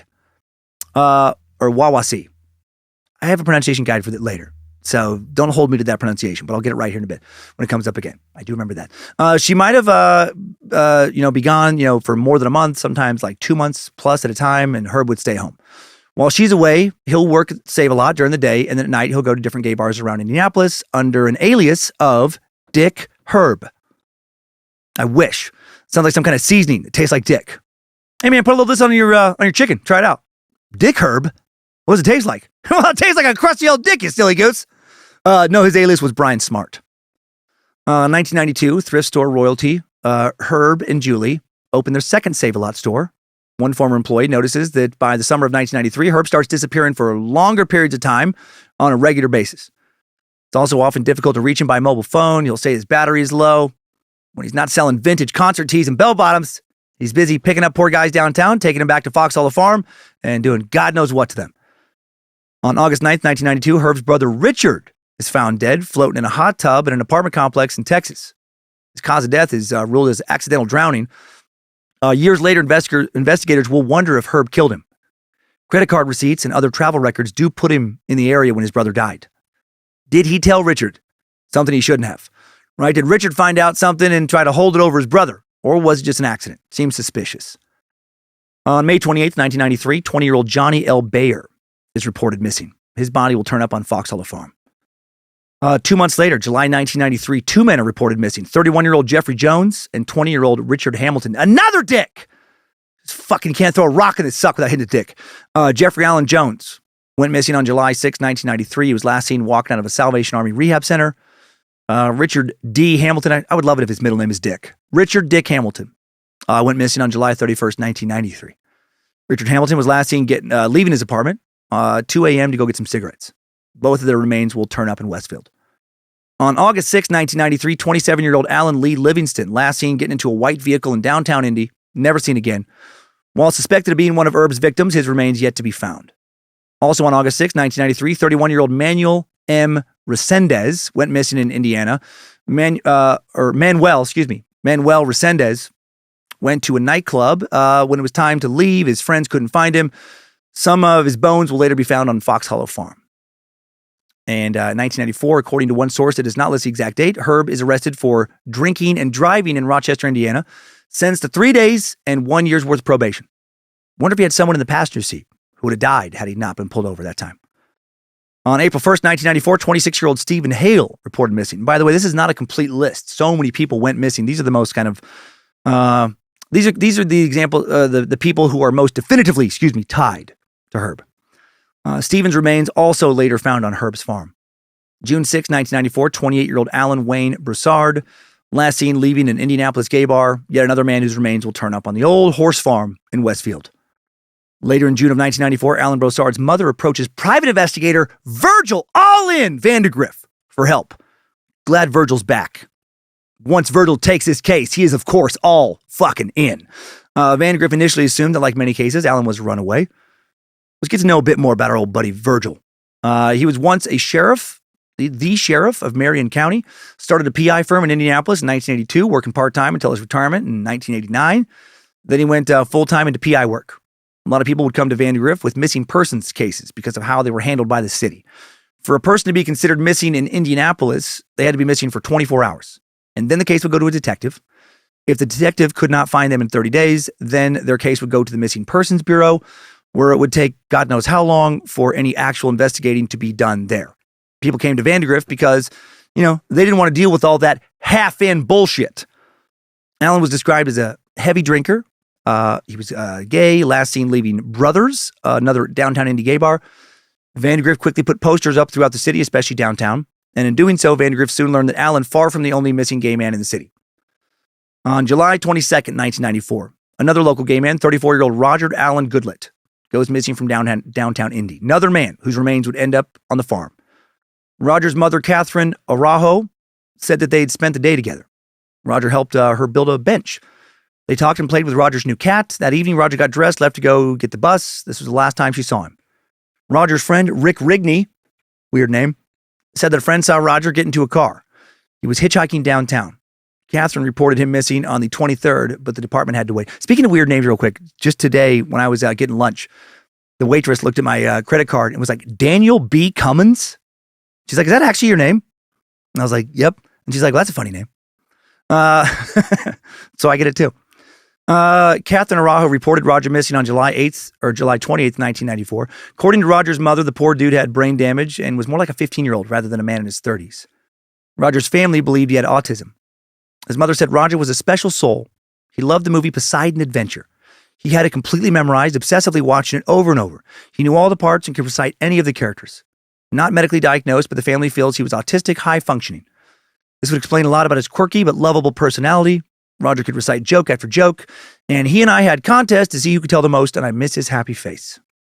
Roger graduated from Cardinal Rittner High. In 1978, then attended Vincennes University and the Pontiac Business Institute. He was a member of a local Lutheran church. Sources do not say when the brain damage came into play. Roger's remains were eventually identified on September 9th, 1996. Time of death and cause of death unknown. Roger's mother also came to Vandergriff because she didn't want to wait, the 30 days. Vandergrift said that listening to her story felt like a repeat of the sessions he had had with Alan Brossard's mother. The fates of these men, too close to ignore, he said. Vandergrift and another local investigator, Bill Hisley, now went to different gay bars in the city to see what else they could find out, but the owners and customers seemed reluctant to talk to them. They did manage to learn that Roger Goodlet had left a bar called Our Place with a man in a light blue car and an Ohio license plate. That plate, the state it comes from, interesting detail that'll show up again later in a bit. Vandergrift told the police what he knew, but said they seemed disinterested. In August of 1994, Vandergrift is now approached by a man named Tony Harris. Oh, Tony, what a character. Tony knew Roger Goodlet, and he tried to tell the police and the FBI what happened, but no one seemed to believe him. Over several visits, Tony will give his story to Vandergrift, and this will go a long ways to catching Herb. Tony believed that a man named Brian Smart had killed Roger Goodlet. Yep, that alias that Herb went by. Tony said that he went to Brian Smart's home, and they both engaged in some erotic asphyxiation. This makes zero fucking sense to me, but according to one source in magazine.ca, Tony said that Brian talked about how he had killed people and didn't think he would be caught because he'd been getting away with it for years. Said his victims were mostly men who frequented local gay bars in the 80s and 90s, and that some of them had a high-risk lifestyle. What the fuck? I question this because Tony still fucks around with this guy after he supposedly hears this, and they still have, erotic asphyxiation. He still lets this dude choke him during sex. I mean, some people like to live dangerously, but goddamn, why would A, Herb tell him this and then not kill him, and B, why would he still fuck this guy after hearing this? I don't know. I guess the answer to A could be because Herb was fucking crazy, and the answer to B could be because Tony is also fucking crazy. This is so wild if true. Can you imagine going on a date with some dude? Or just going to fuck him, right? The 1990s equivalent of a Tinder hookup. And then they start talking about having murdered people. How does that even come up when you're just hanging out with somebody you're trying to hook up with? Can I get you something to drink? Sure. Do you have some Tanqueray? I'd love a G&T. Oh, damn. You know what? Some guy I had over last week drank all my tonic right before I killed him. You okay with soda or orange juice? Sure. Yeah, no, orange juice is fine. Hey, what did you say right before the orange juice option? I don't remember. You want to go hop in the pool? Oh, yeah, that sounds great. Oh, the water is so nice and clean. I just had a drain and refilled a few weeks ago after killing this guy in the pool. You need some shorts or are you okay with skinny dipping? Skinny dipping's great. Hey, what did you say just a bit before that, though? Tony had met Brian at the 501 Club, another gay bar in Indianapolis. He'd seen the man before, but they had not spoken with each other. Tony noticed that the guy was looking at Roger's missing persons poster, and Tony said, quote, I just had a feeling by the way he was captivated by that poster that he was the man who killed my friend Roger. Something in his eyes.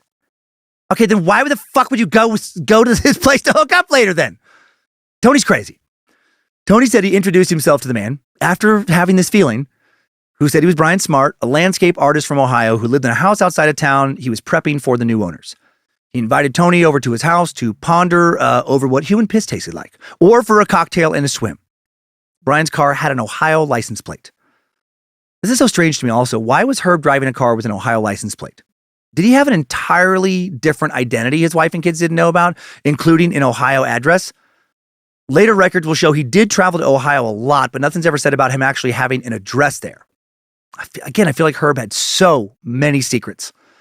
Anyway, these two guys leave the city, travel to the suburbs, into the wealthy area of Westfield. They finally come to a sign atop a landscape stone embankment where Tony could read the word farm. They walk into Brian's unlit mansion through the garage. Brian leads Tony to a stairwell, said he had electricity in the basement. There was a large rec room downstairs connected to an indoor pool, which does match Herb's actual house at the time. Tony notices it is very cluttered and that also there are a lot of mannequins around the room. Fucking mannequins? Brian told him, I get lonely down here and they give me company. That is like something that an over-the-top caricature of a serial killer says in a movie. Don't mind my friends. They just keep me company. Hey, can I tell you a secret? Sometimes I hear them talk to me. Let's go fuck in the pool. Fuck me. Let's go fuck me in the pool in front of my mannequins. Tony refused to accept a drink from Brian, which he noticed seemed to upset him. Guessing that drink was loaded with roofies. Brian excuses himself, and when he comes back, he seems looser, less timid, gabbier. Tony suspects that Brian had done some drugs while he was gone. These two men Now take off, their clothes and begin swimming around the pool in front of the fucking mannequins, talking for a while. And then Brian tells Tony, I just learned this really neat trick. And he picks up a hose and says, if you choke someone with it while you're having sex, it feels really great. You get a really great rush. You just want to pinch these two veins, and it's such a great buzz. You should see how someone looks when you're doing it to them. Their lips change color. That's how you can tell it's working. Tony now becomes pretty nervous and scared, he said. Yeah. Especially if earlier in the evening, right, Brian had told Tony he'd been fucking killing people, which I do not think happened, right? I don't think the following would occur if that did happen. But again, who the fuck knows? People are crazy. Brian now asked Tony to wrap that hose around his neck. Tony was too afraid. So Brian does it, right? So Tony, lets Tony wrap the hose around Brian's neck, and then Brian masturbates while Tony chokes him. Weinstein and Wilson would write in their book, the only way to find out how these particular sex games ended, Tony reasoned, was to take it all the way with this guy. Okay. Tony now puts his hands on Brian's neck and lays down. Then Brian ties the hose around Tony's throat. This is absurd. Again, Tony supposedly thinks this guy's a killer who killed his friend, and now he's letting this motherfucker tie a hose around his neck in a pool surrounded by mannequins. If we knew Tony had done this and then Tony died, it would be very hard to feel sorry for him, right? It would feel less like he was the murder victim of a serial killer and more like he had kind of killed himself through some kind of Darwin Award. Tony now says he pretended to go unconscious, and when he did, that Brian eased up on the pressure, then whispered his name, Tony. Tony still didn't open his eyes, so now Brian begins shaking him roughly. When Tony then opens his eyes and smiles, Brian says, you scared the shit out of me. You know you can die doing this. And then creepily says, there have been accidents. Tony says he now confronts him. Is that what happened to Roger Goodlett? Was he one of your accidents? Were there others? Then Brian doesn't answer. He just stares at Tony, seeming not to understand at first, but then smiles a creepy smile. And then Brian's speech started to slur and he fell asleep. Brian, aka Herb, what's he doing here? How many men did he just fuck around with and how many did he kill? What was the trigger that made him murder some but not others? Tony now decides to walk around the house while Brian / Herb sleeps. He didn't believe Herb's story about this job. He finds children's toys and women's clothing in rooms of the house. Tony comes back downstairs, starts going through Brian's pants for his wallet, wants to look at his ID to get his real name to report him to the police, but then Brian wakes up before Tony can find it. And now Tony convinces Brian to drive him back to town. And Brian supposedly told Tony, hey, you're a good sport. You really know how to play. The fuck is going on here? Now Brian asked Tony to meet him at the 501 Club the next week. Tony couldn't tell Vandergriff exactly where Brian lived, but he believed it was either Westfield or Carmel. Also wasn't able to give Vandergriff a detailed description of the house, at least on the outside. It was too dark. Vandergriff now has one of his employees wait outside the bar on the night Tony is supposed to meet Brian. The employee watches every driver who comes to the bar, but none of them match the description Tony gave. The bar closed and Brian never showed up. Instead of giving up, on what seemed to have maybe been a dead end, fucking all in Vandergriff takes Tony Harris to Detective Mary Wilson at the Indianapolis PD now.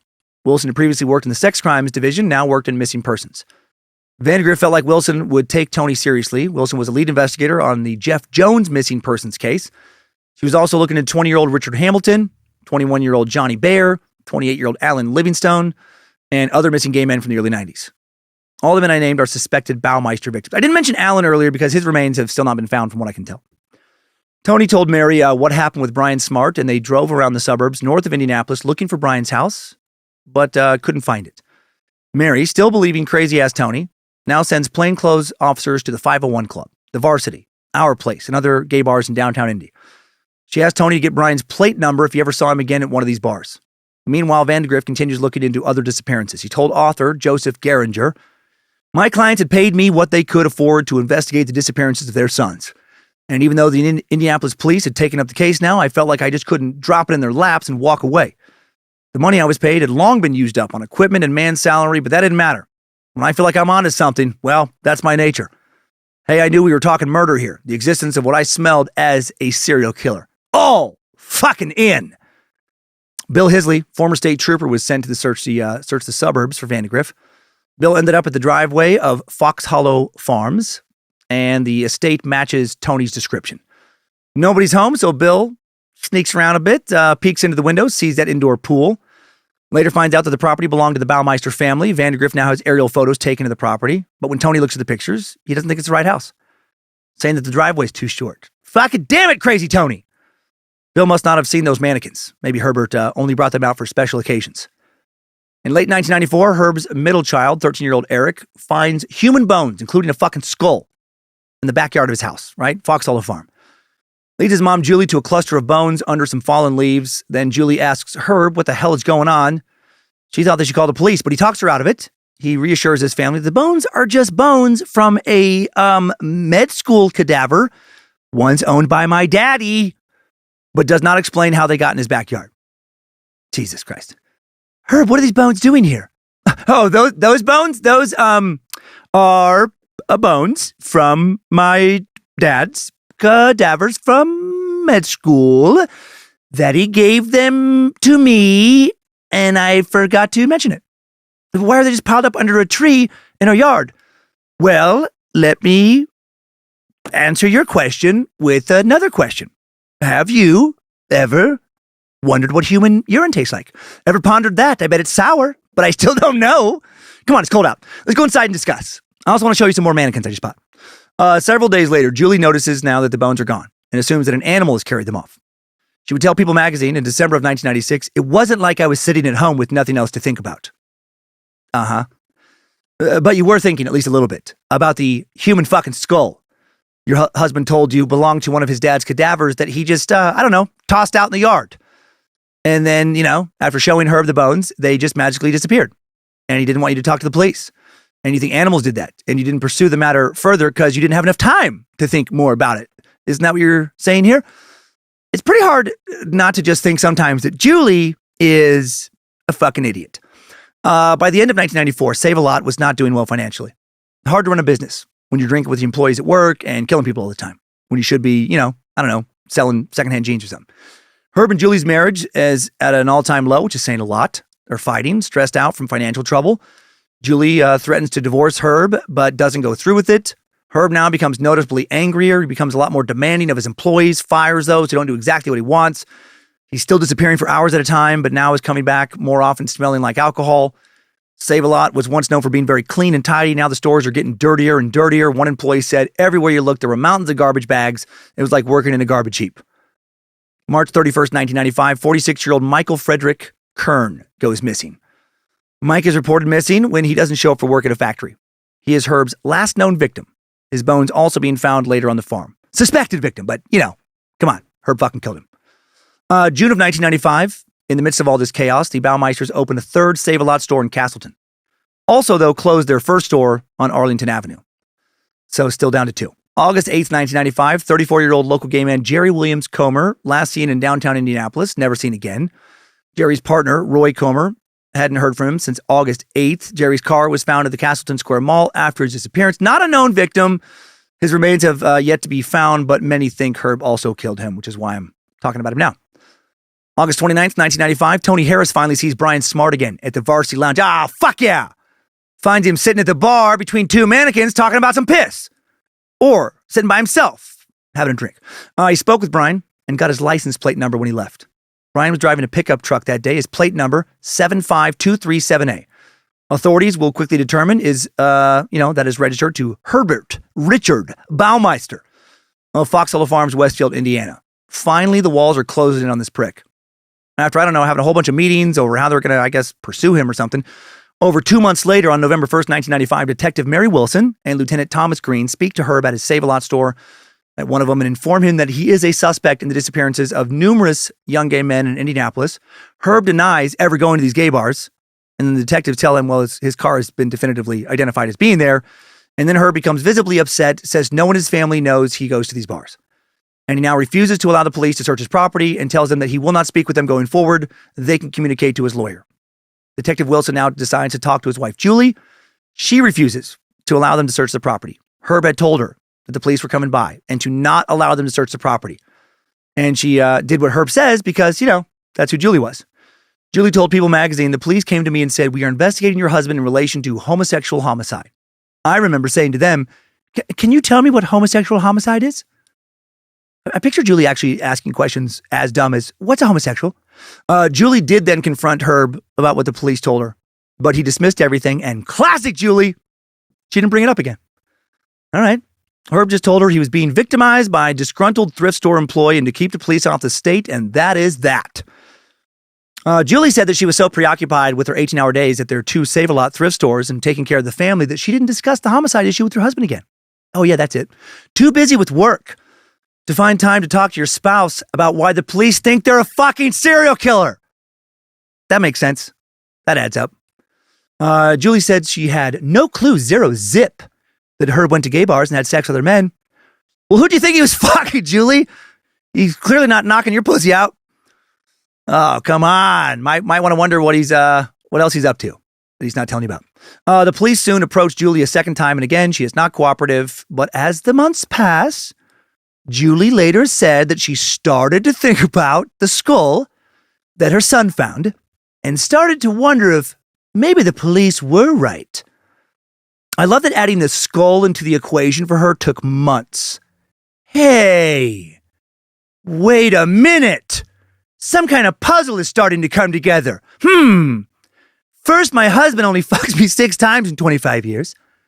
Then my husband only hires teen boys and young men to work at our stores. And he also spent 2 months in a mental institution right after we got married and wouldn't talk about what he spoke about there. And he has a lot of mannequins surrounding the pool. And then my son finds a human skeleton in the backyard that Herb said belonged to his dad, but never explained how it got in our yard, and then it just disappeared. And then not long after that, after Herb's been disappearing and not telling me where he's been going for years, the police tell me they think he's gay and a serial killer who kills other gay men. Should I be worried? I think I should be worried. After this, Herb and Julie's marital problems only get worse now.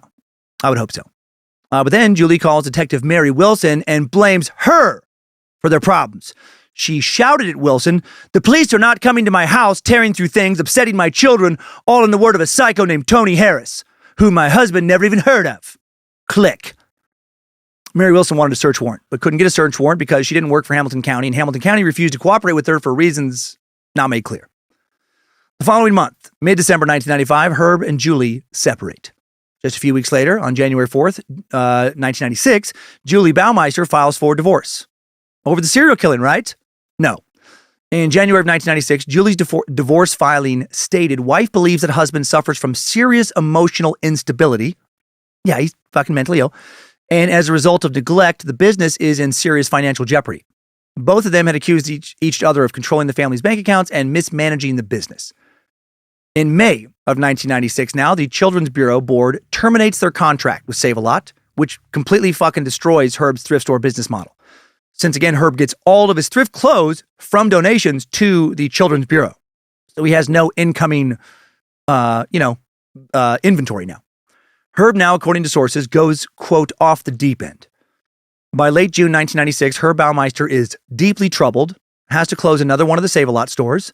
The police are looking into him for murders he knows he has committed, and he is deeply in debt, and he is now divorced.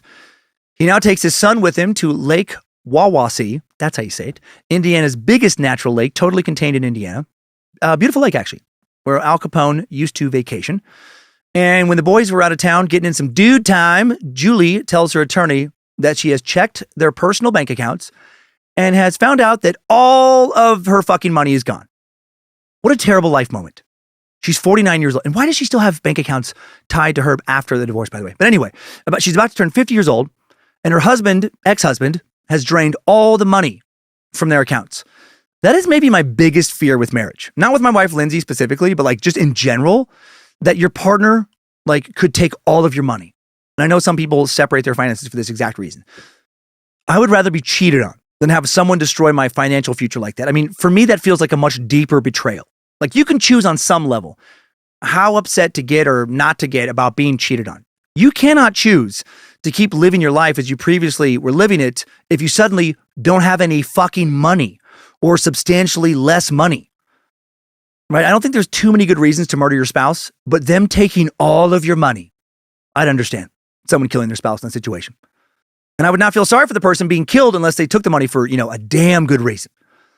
On June 23rd, 1996, right after realizing how thoroughly Herb has just fucked over her and the kids, won't fuck her pussy, but will fuck over her life.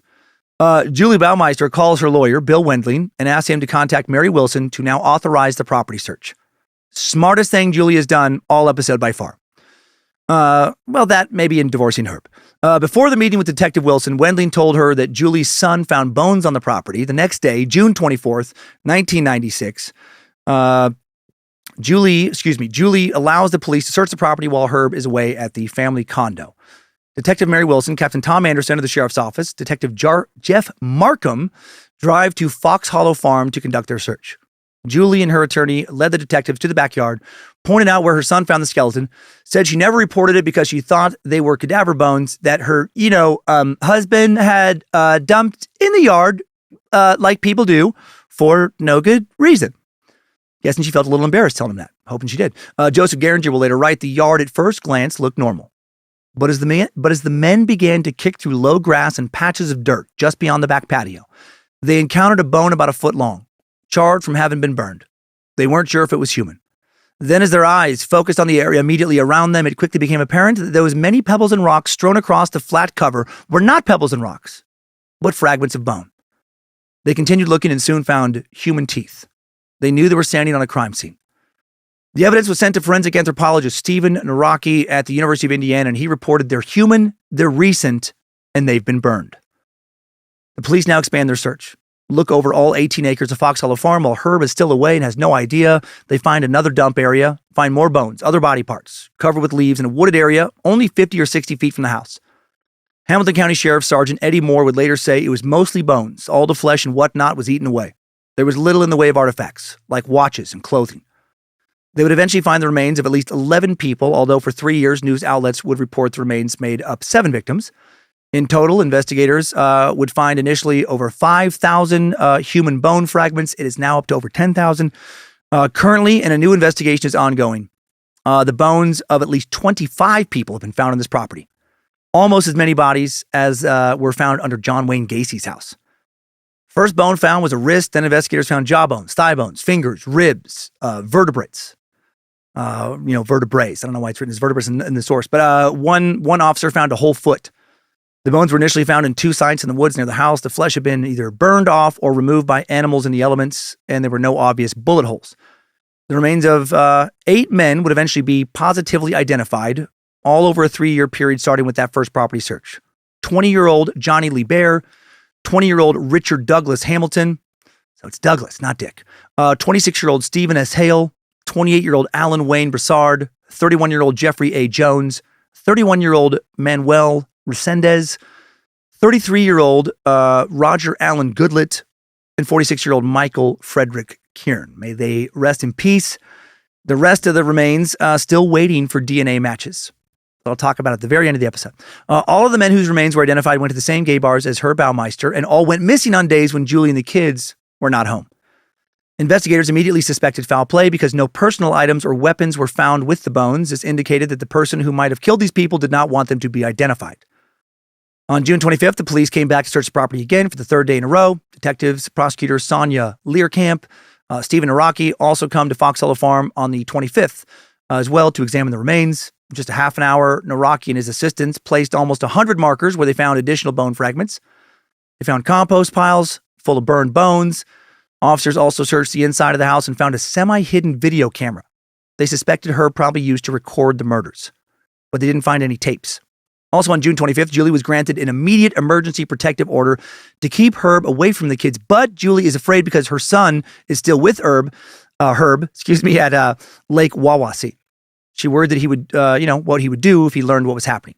Without alerting him to the fact that he was being looked at as a possible serial killer, police officers are sent to the condo where Herb was staying to collect his son. Herb figured that Julie was trying to take him as part of the divorce and released his son to local police officers without a fight. And before officers came back to arrest him, again, I'm not entirely sure why they didn't just arrest him after getting him to hand over his son. He'll vanish. I think it's probably because they couldn't find bullet casings. They didn't know how the remains, the remains they found on the property, they just couldn't conclusively prove initially that those people were murdered. And I think they wanted a bit more evidence before confronting Herb for their initial interrogation. Still on June 25th, investigators interviewed crazy-ass Tony Harris about Herb's asphyxiation fetish. Police have also been interviewing Julie. Their main goal is to figure out how Herb could have kept all of his secret from her. She said that she sometimes went to visit Herb's mother for up to several months at a time while Herb stayed at home. And again, like, what a sad, pathetic excuse for a marriage they had. It's just so crazy to me. Meanwhile, more and more bones, right, continue to be found. Neighbors come over to report more bones in a drainage ditch cutting across the property. Investigators searching this ditch find ribs, more vertebrae, spines, and also a bunch of cans of Miller Genuine Draft, which was Herb's favorite beer, as well as some handcuffs. The bones found in the ditch were much more intact than the ones found near the house. Dude was just knocking back some Millers. Well, he did a little killing and maybe burned a few bodies. Real dark version of fucking Miller time. By the end of searching, just over the first few days, it was estimated that they'd, found the remains of roughly 11 men. On June 28th, 1996, Dick Meister makes it to Fenville, Michigan. He learned about an arrest warrant now out for him and was on the run. On June 29th, he reaches Port Huron. He also called his brother Brad, asked for some money. Later that same day, he arrived in Sarnia, Ontario, spent a few days there, and then drove on to Grand Bend, Ontario. So he's hiding out in Canada. After Herb called him, his bro, Brad Baumeister, called Sergeant Ken Wisman and said that Herb was in Fenville, Michigan. Said Herb had told him that he was on a business trip and just needed some money. And then after Brad sent it to him, he learned about what was happening at Fox Hollow Farm. A few days later, on the night of July 2nd, a Canadian trooper stops Herb and asks what he's doing sleeping under a bridge. Says he's just a tourist and is just resting. The trooper will see luggage and notice a, quote, big pile of videotapes in his back seat. Virgil, all fucking in Vandegrift, later wonders, were those videotapes of the murders he committed in the pool at Fox Hollow Farms? We will never know, for after he died there were no signs of the tapes on him nor in his car. He must have tossed them in a lake before he shot himself. Perhaps it's for the best. Actually, truly, those tapes would have probably sent a lot of people into therapy after watching them. Herb strangling guy after guy in the pool, doing God knows what else to them. Also on July 2nd, more bones, more handcuffs, more teeth found on the property. Previously, investigators also found remnants of 12-gauge shotgun shells, but couldn't tie them to any of the remains. July 3rd, 1996, 49-year-old Herb Baumeister now shoots himself in the head with a .357 Magnum in Pinery Provincial Park, Grand Bend, Ontario. He wrote a 3-page suicide note where he said he killed himself because of his failed marriage and failed business. He apologized for spoiling the scenery of the park, apologized for ending his marriage, apologized about the financial troubles of the business, but did not apologize or even reference any of the murders. What a fucking coward. So odd to me. Dude, you're fucking dead now. What is the point of still trying to hide what you did? It's like he was too ashamed to put down on paper and actually face who he actually was, even at the very end. Too hard to face himself, even moments before he was going to take his own life. Herb also wrote a bunch of, quote, mundane details in his suicide note, random details about his trip from Indiana, shit like wondering if he had enough gas to travel. Wrote about a bridge he crossed over from Port Huron to Sarnia, Ontario, talking about how high the bridge was, how he was afraid of heights. Mentioned how he was going to kill himself earlier near the Blue Water Bridge by Sarnia, but there were some children nearby, so he drove on. How kind of him, right? No need to upset the children. Most random to me, he wrote about how he would just eat a peanut butter sandwich and then go to sleep. What a sad fucking final meal. A peanut butter sandwich?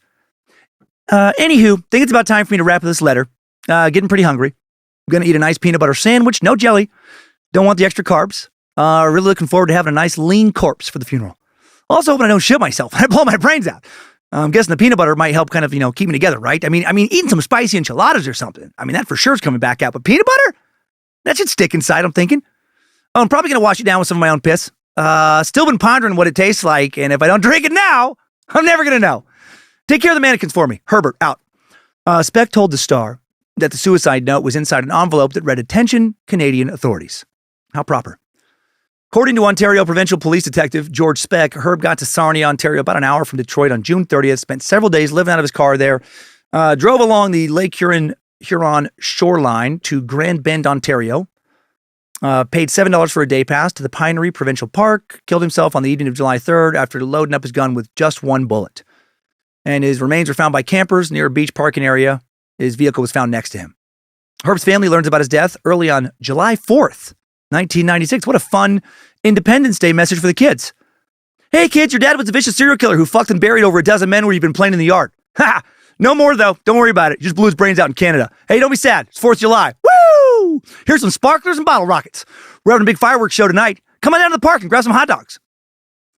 His children were just 16, 15, and 11 years old at this time. Man, that fucking sucks. How devastating. All three kids, devastated, obviously, by their father's suicide and by how he was portrayed then in the media. Julie later told People magazine, "Nothing can take away the love these kids had for their dad." I wonder what these kids would say now. I am guessing, now that there's been years for it to sink in, they're not their dad's biggest fans and might not think about him in loving terms. Julie and the kids now move back into her and Herb's, Jesus Christ, first house in Indianapolis, which the couple had never sold. Herb's divorce attorney, Frank Miroff, said that at the time, Herb might have killed himself because of the divorce and financial problems, but he would be surprised if Herb had anything to do with the bones, saying, I just don't see him that way. He admitted that he'd only met with Herb a few times and didn't know him very well, but he thought of Herb as weak and unable to take charge. Not the kind of person who'd be capable of murder. And those are the ones that fucking get you. The ones you least suspect. Late August 1996, Herb and Julie's family business, Thrift Management, now files for Chapter 11 bankruptcy. They listed their liabilities as $1,089,000 and their assets as only $156,000. So way to go, Herbert. Take all that money out of the personal accounts. Where did that go? You fucking kill yourself, and you leave your wife with almost $1 million worth of business debt. I doubt that Julie would think of Herb lovingly after all this. On November 25th, 1996, the Indianapolis Star publishes Julie's first public interview since Herb's death. Like everyone else, Julie was left with more questions than answers. She said she still cared about Herb and missed him, but she wanted to know how all those bones ended up behind their house. Well, how the fuck do you think they did? Because he killed those guys, Julie. Come on, wake up. She also wished that Herb had explained more in his suicide note. The Star wrote, what frustrates Baumeister is that she feels the public has tried and convicted her husband in the deaths. Julie wanted the murder solved, even if it implicates her, because truth is right. But nobody knows that he did it. He's fucking guilty, Julie. Come on. What do you think happened? Some other random dude just kept bringing bodies back to your house when you were out of town, burning them, dumping them next to the house without Herb noticing? And then this other person only did this when you were out of town and only brought men back who had been seen at fucking bars with Herbert? The power of denial. So strong in Julie. Julie admitted that there were a lot of things she didn't know about Herb. You know, like how his fucking dick felt. No, she didn't know why he never graduated college, why he picked anatomy at IU, and why he never discussed his time in the psychiatric hospital with her. Julie also said that Herb and the men, Julie also said that if Herb and the men used the indoor swimming pool, water would have splashed onto a nearby window, but Herb never would have thought to clean the splash marks, and she never saw them. She also never saw an ashtray, cups, trash, or spill marks on the carpet, which led her to believe that, you didn't do it. Jules, wake the fuck up. He might have not cleaned up around the house, to be nice to you, but he had a bit more incentive to clean up after the murders. Also, the mannequins, Jules. Come on. That didn't weird you out just a little bit? Julie said, there's no book to get at the library on how to deal with this. Do I feel sorry for myself? Yes. I didn't deserve this. My kids didn't deserve this, and the people who died didn't deserve this. All right, well, that's actually very true. That's actually a good quote, Jules. Around this time, P.I. Virgil motherfucking All-In Vandegrift shares crazy Tony Harris's story with David Lindloff, lead investigator on the I-70 Stranglers murder cases. They figure out that the last I-70 victim died right before the Indianapolis men started to go missing, right before Herb bought those 18 acres. Lindloff now learns that Herb made countless trips to Ohio in the late 80s. Julie told him that Herb went on hundreds of business trips from Indianapolis to Ohio and that he traveled on I-70. Julie cooperated with Lindloff, gave him credit card receipts, phone records in their car. Baumeister's picture also matched a police sketch created from testimony from eyewitnesses who allegedly saw the I-70 Strangler. Vandegrift also was the one to implicate Herb in his brother's death. And he said Herb had an older brother who lived in Texas. Now, I don't know if Herb had visited him at the time or not, but, and this is real strange, that particular Baumeister was found dead in a whirlpool. The case was never solved, but this incident occurred around the same time Herb was strangling people in his pool. I ask you, does that ring too close to home or doesn't it? It does ring too close to home, Virgil, it does. April 28th, 1998, investigators in Indiana and Ohio announced that Herb Baumeister has been linked to the deaths of 9 men whose remains were not found on his property.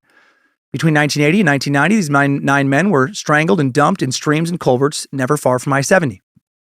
Investigators now announced that Herb may have also killed at least 7 more men whose remains have been found on his property. Sheriff James Bradbury said that the cases were considered closed, and if somebody has any information, we don't care who it is, we'd be happy to look at it. But Herb Baumeister is the only suspect we have in any of them. Authorities suspected that after Herb moved to Westfield, he started dumping bodies on his farm because now he had the space to do so. Another suspect of the I-70 murders was Larry Eiler, an Indiana serial killer who may have known Herb, or possibly even killed with him on occasion. Larry was 5 years younger than Herbert. After getting into arguments with his boyfriend, he would drive around looking for new victims. He eventually confessed to murdering 21 men in Illinois and Indiana. He had been apprehended back in August of 1984, sentenced to death in October of 1986. Eiler's murder spree lasted roughly 2 years, and he killed his victims with a knife instead of strangulation. And some of the victims of the I-70 Strangler that I did not mention because they were not associated with Herb were stabbed. And then Eiler would die of AIDS in March of 1994. On March 8th, 1994, Eiler's attorney, Kathleen Zellner, released a list of 21 men and boys Eiler confessed to murdering. Marla Stevens, public policy director of the Lesbian, Gay, Bisexual, Transgendered Fairness, an LGBT civil rights and advocacy group, told the Indianapolis Star there's some speculation that Baumeister was mimicking Eiler or was his accomplice. Eiler did claim that he had an accomplice in 4 of the murders, and Eiler was known to frequent Our Place, same gay bar where Herb was a regular and where he had met many of his victims. Man, that was a dangerous-ass bar to be a regular at back then. At least 2 serial killers frequented it for a while. To date now, going to the present, authorities have found the remains of, again, at least 25 people on Baumeister's property. There's no exact number because of the state of the remains, burned and scattered. In addition to those 25 plus people, officials won't publicly definitively attribute to Herb Baumeister because the state of the remains doesn't allow for the possibility to determine a cause of death. Investigators also believe Baumeister was responsible for the deaths of at least 9 more men and teenage boys, as I said, whose bodies were left in shallow streams, ditches, etc., across Indiana and Ohio between 1980 and 1990, the I-70 strangulations. And as I mentioned, the property being investigated again right now because recently more remains were unearthed by the current owners. Very likely that Herb killed at least 34 boys and men, one more than John Wayne Gacy's suspected body count of at least 33.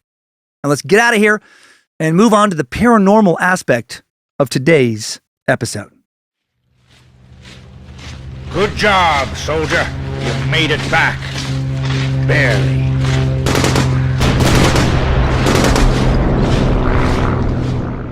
Okay, before I get into the paranormal part of the episode, which I've been greatly looking forward to, first, just another quick ad break.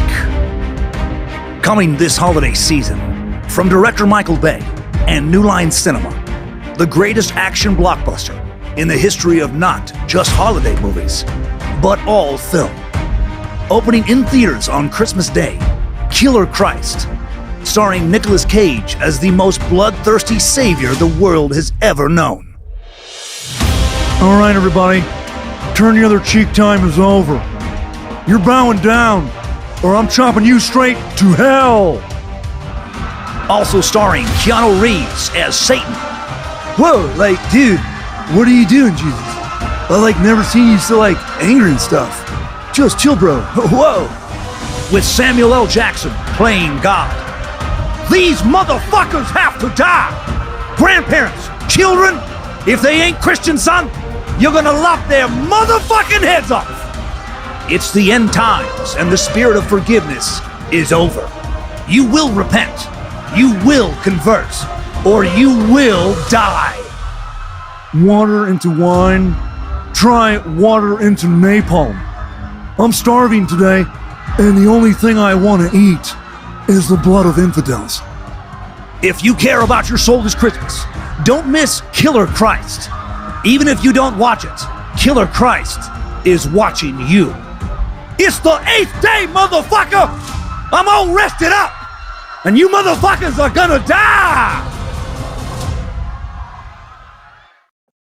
Wow, that fucking movie sounds great. If you want to know where the hell that came from, check out last week's episode. And that was the best impressions I can do. Now let's talk about the possibility that the ghosts of, that was very fun for me, if it wasn't for anybody else. Now let's talk about the possibility that the ghosts of Herb and some of his victims now haunt Fox Hollow Farm. Now, can I prove that this supposed haunting is anything more than the overactive imaginations of people making these claims? I cannot. But a lot of paranormal enthusiasts believe this place to be very haunted.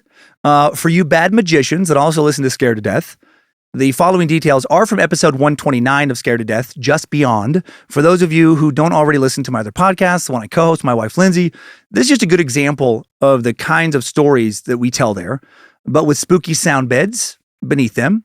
A big part of my motivation to launch Scared to Death was to be able to tell stories like the following one without feeling the need to be overly critical. Right, without feeling like I need to punch them up, try and find some humor, sometimes as critical as I can be with the stories here, which I like. I also love some good old-fashioned escapism to suspend disbelief and just wonder, what if? I like to think in today's case, what if this place actually is fucking haunted? What if all the horrible crimes, evidence or not, confession or not, that Herb for sure committed, left some sort of paranormal impression of sorts that remains there to this day? You know, like what if we do have souls? What if those souls can become ghosts? And what if ghosts can become trapped, reliving their final terrible moments? What if the ghost of a killer can continue to try and create more pain and misery and even death from beyond the grave?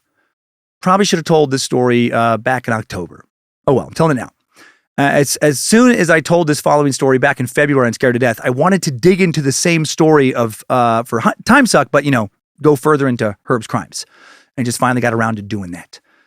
So now this part picks up not long after Herb's story ends, just 3 years later. So May of 2009, almost exactly 3 years after Herb's crimes are exposed, after Herb kills himself and Julie and the kids move off the property, Robert and Vicky Graves purchase Fox Hollow Farms. The house was originally listed at $2.8 million, but they would pay only $987,000. Some of that price drop can be attributed to the real estate crash of 2008, but not all of it. That's a massive drop. Almost a third of the asking price. The property's dark history, I think, had a lot to do with it not selling for anywhere near its original asking price. The house had been remodeled quite a bit since the days of the Baumeisters, but still had that infamous indoor pool. Does not sound like the mannequins came with the sale. The Graves, and what a perfect last name for a couple buying a property that was also a burial ground, were excited to move into the house that they thought would be the perfect home for themselves and their two young boys for many, many years to come. They were not worried about the history of the home affecting their present, but they soon would be. There weren't any initial signs that anything supernatural was lurking in the house for the first few months. Well, not really. There was one supposed strange incident. One day while Vicky was vacuuming halfway through the cleaning the hallway, she said the vacuum stopped working. Vicky spun around, saw the plug had fallen out of the outlet, right? Shrugged it off, not a big deal. Convinced herself she must just pull the cord too hard. Happens all the time. I do it myself quite a bit. But then while she vacuumed this one hallway, it just kept happening over and over and over. Hardly a terrifying sign of the paranormal, though. Just something that gave her pause. Maybe weirded her out a bit. But then when nothing else happened in the next few weeks, Vicky forgot all about it and didn't think about it again until a man named Joe LeBlanc moved in. Now, Joe was a friend of her husband Robert's who found himself in need of a place to stay, and he unknowingly moved into what was once Herb Baumeister's living quarters, now an apartment above the garage. And that was a detail that didn't come out until, after Herb's death, that for, a chunk of time, when he and Julie lived at Fox Hollow Farms, they had separate bedrooms. I mentioned it briefly. Not surprising after what we learned about their sham of a marriage. Joe's moving in seems to have awakened something. Seemed to have triggered maybe some resident ghosts into making their presence undeniably known. The very first night Joe stayed in Herb's old room, he had a terrible nightmare. When he woke up, he couldn't remember what or who, but he knew something evil had been chasing him through the woods just past the house. The dream was so vivid that Joe's adrenaline surged as soon as he woke up so much he literally leapt out of bed, still running, and actually ran into the door, hitting his head against it. That is some fucking dream. Then later that same day, Robert was on a ladder painting in the house when he heard his wife now urgently shouting for his attention. "Robert, there's someone here. Someone's in the woods." Robert climbed down, initially not alarmed. He was already getting used to trespassers, right, on their new property. So far, it had just been thrill seekers, kids mostly looking for places where bodies have been buried. Robert did worry, though, that one of these times a trespasser would be someone who might try to break into the house. And due to that concern, he kept the shotgun near the front door.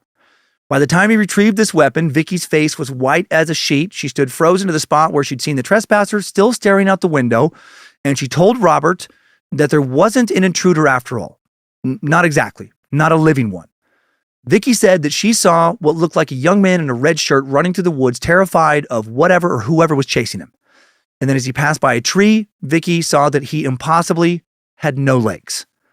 And then a second later, just poof, vanished into thin air. Imagine actually witnessing something like that while sober, while not suffering from some mental illness that includes hallucinations. I've never had an experience like that. I go back and forth when it comes to wanting to have an experience like that or not. The very next day, Joe LeBlanc now learns that the nightmare he had was not a scary one-off. It would be an intro to greater horrors. He started experiencing a new nightly occurrence that will prevent him from getting a good night's sleep, he'll say, for months. He said that night after night, supposedly exactly at 3 a.m., Joe will be awakened by a loud knocking at the door of his apartment. First time it happened, he said that Fred, his usually very relaxed and friendly dog, was baring his teeth and growling at the door. I imagine Bojangles will not stay calm for that shit either. Gotta know that my dogs, Penny Pooper and Ginger Bell, Penny and Dee Dee, would freak the fuck out. Fred clearly did not like whoever or whatever was on the other side of the door. This first night, as Joe now sat up in his bed, heart pounding, a knock then came again, but louder this time. Joe quickly went to answer the door, hoping that maybe Robert or Vicky had lost their keys or needed his help with something. But when he opened the door, there was no one on the other side. No sounds of anyone in the area. But Frank was still growling and agitated, and it took a while for him to calm down. After hearing about this, Robert soon will decide to put security cameras around the house and the grounds, thinking that maybe the family is being tormented by some unidentified trespasser, still hopeful that the problem is not paranormal in nature and that his wife just didn't see what she thought she saw. But then that 3 a.m. nightly knocking kept continuing, night after night. Joe's jumping out of bed, flinging his door open, only to find no one there.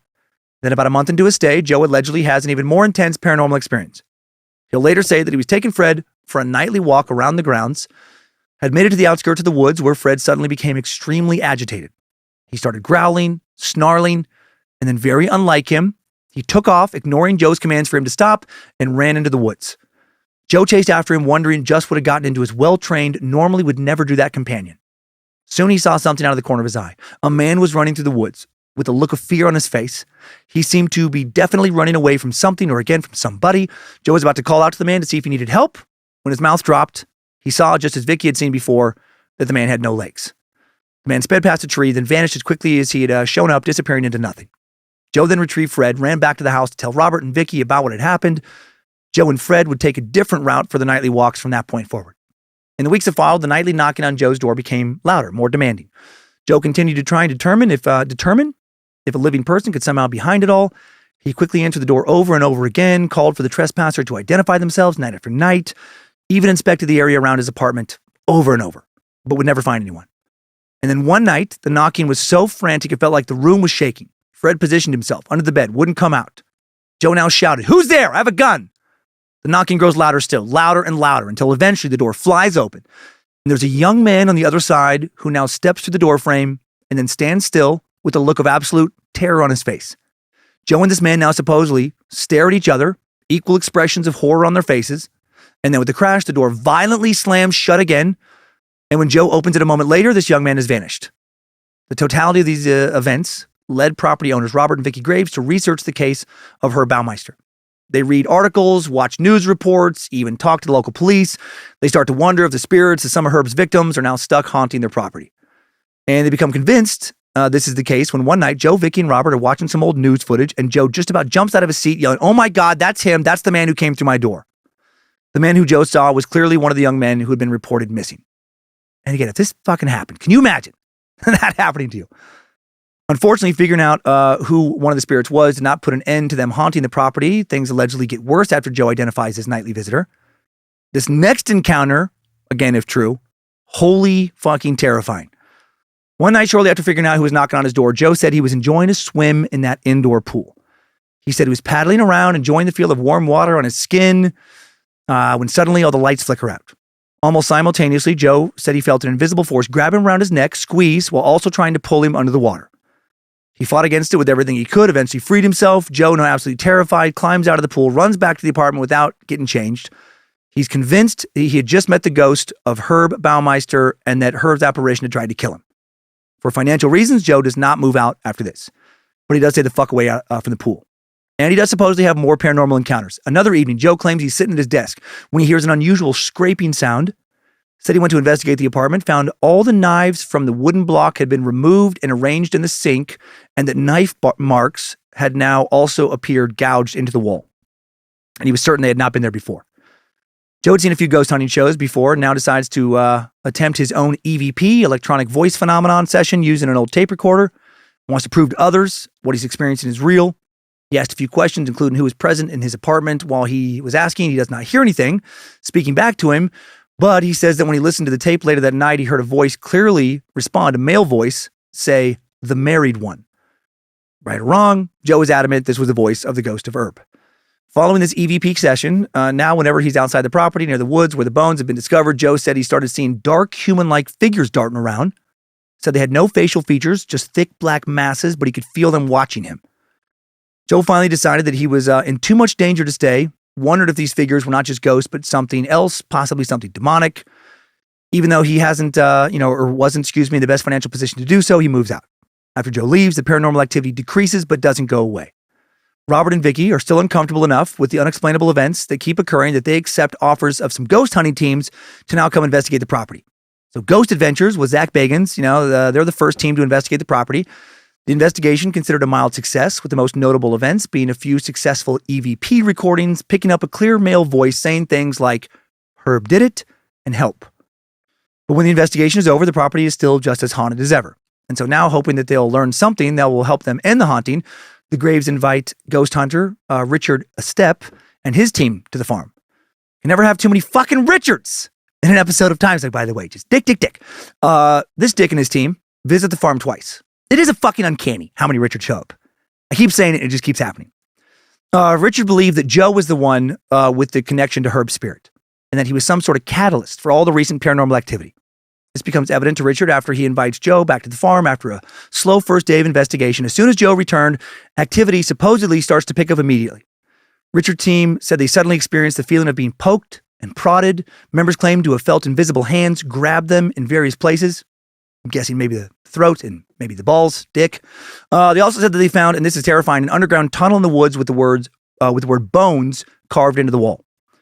After leaving Fox Hollow for the first time, Richard and his team consulted a Catholic priest and invited some supposed psychic named Brian Sanders to come along for their next investigation. The priest supposedly claimed that the farm was not haunted by Herb at all, but by an inhuman demonic entity pretending to be Herb. Brian was of the opinion that 7 entities haunted the farm. Herb, 4 of Herb's victims, a Native American spirit, and what he called an elemental. Some people would call it some kind of demonic entity. The second investigation apparently turned up more proof of the paranormal. The team claimed to have caught an apparition on one of the monitors coming out of Joe's old closet. Scary. Also came to the conclusion that these spirits either were not willing or could not communicate in a way that would allow the team to help them move on. And the team finished their investigation by recommending to the Graves that Joe stay away from their property. Fucking Joe. And that if they wanted to keep living there, they should not conduct further investigations and hope that the spirits will settle back down and leave them be. Robert and Vicky took the advice. They refused to allow more people to investigate on their farm for many years. They later reported that with Joe gone, the paranormal activity, though still present, was very mild and seemed benign.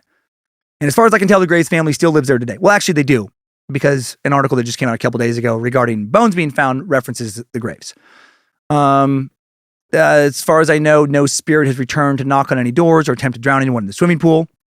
And a lot of this information comes from a little documentary called The Haunting of Fox Hollow Farm that came out in 2011. So creepy shit if true, right? And Fox Hollow Farm, far from the only supposedly haunted place connected to a serial killer. John Wayne Gacy's old home supposedly haunted. Several places Ted Bundy lived supposedly haunted. Belle Gunnis's old murder farm, hangy bangy, oofda, also supposedly haunted. We've covered some of these stories already, not just on Timesuck, but also on Scared to Death. Quite a few true crime stories connected to numerous alleged paranormal encounters. So pretty spooky to think about the possibility that the evil deeds that some of these dirtbags have committed don't fade into memories when they die, that they might live on somehow in ways many of us do not like to believe are possible. Okay, speculation, paranormal speculation over for today. You can check out Scared to Death for so much more than that if you're interested.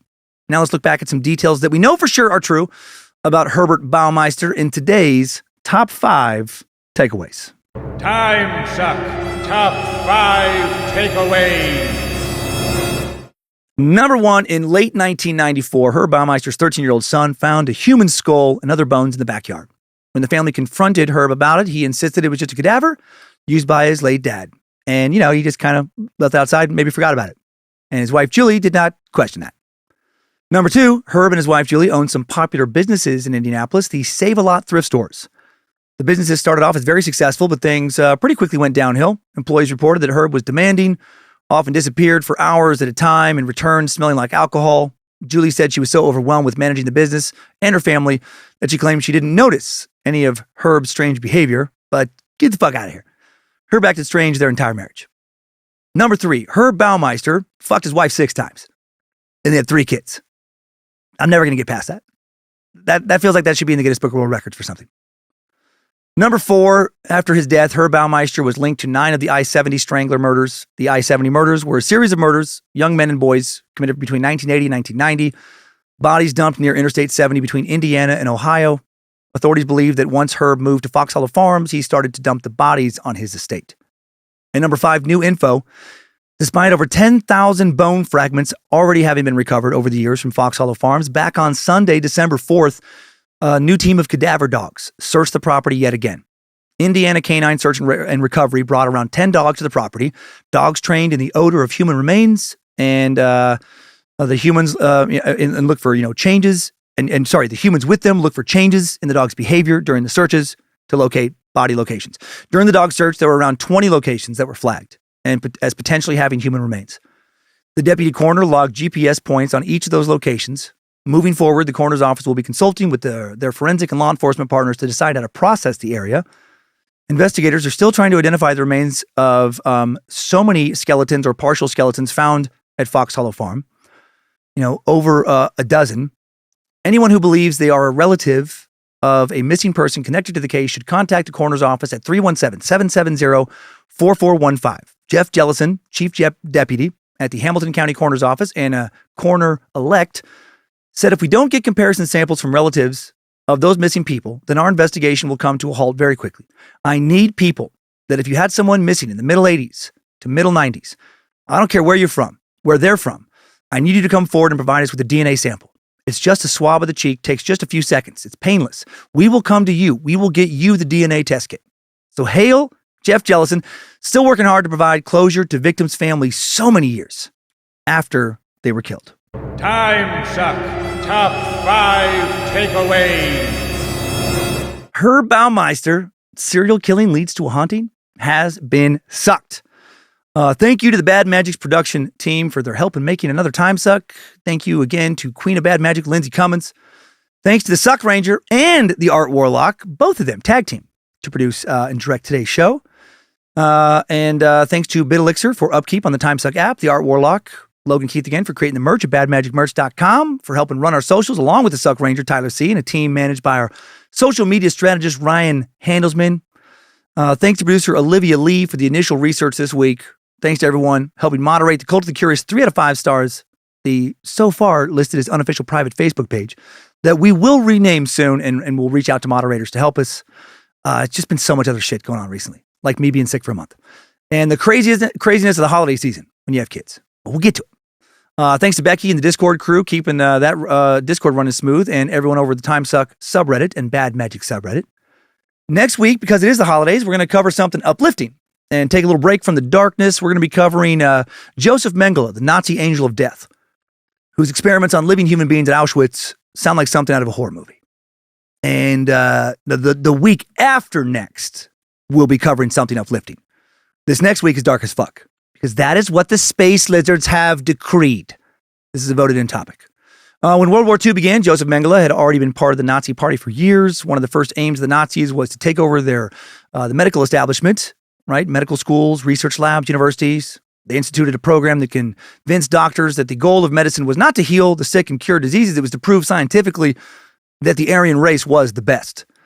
To prove scientifically that all others were inferior races based on bullshit evidence, like the measurements of their bones and traits that may or may not have been actually inherited, but the Nazis said they did, or said they were. This was the Nazi School of Medicine, and Mengele would become its star student. In 1943, Mengele was appointed the chief doctor at Auschwitz, at the death camps in Poland. At Auschwitz, Mengele, wearing distinctive white gloves, would supervise the selection of Auschwitz incoming prisoners for either torturous labor or immediate extermination, shouting either right or left to direct them to their fate. One word from him could save them, but sometimes that saving came at a terrible price. If you were someone with some sort of congenital medical issues, maybe someone with dwarfism or gigantism or happened to have a twin, Mengele would spare you only to kill you in terrible ways with his research. In pursuing his evil curiosity and or to help the Nazi war effort, Mengele injected or ordered others to inject thousands of inmates with everything from petrol to chloroform to study the chemical's effects. Among other atrocities, he plucked out the eyeballs of corpses to study eye pigmentation, conducted numerous gruesome studies of twins, and more. We've heard his name several times, but we've never truly explored his crimes in detail. And there's so much detail to give. Things he said himself in his journals and autobiographies, papers he wrote for the Nazi medical establishment, copious lab notes he kept, the eyewitness testimony of many forced to endure the brutality in the name of so-called science, his brutality.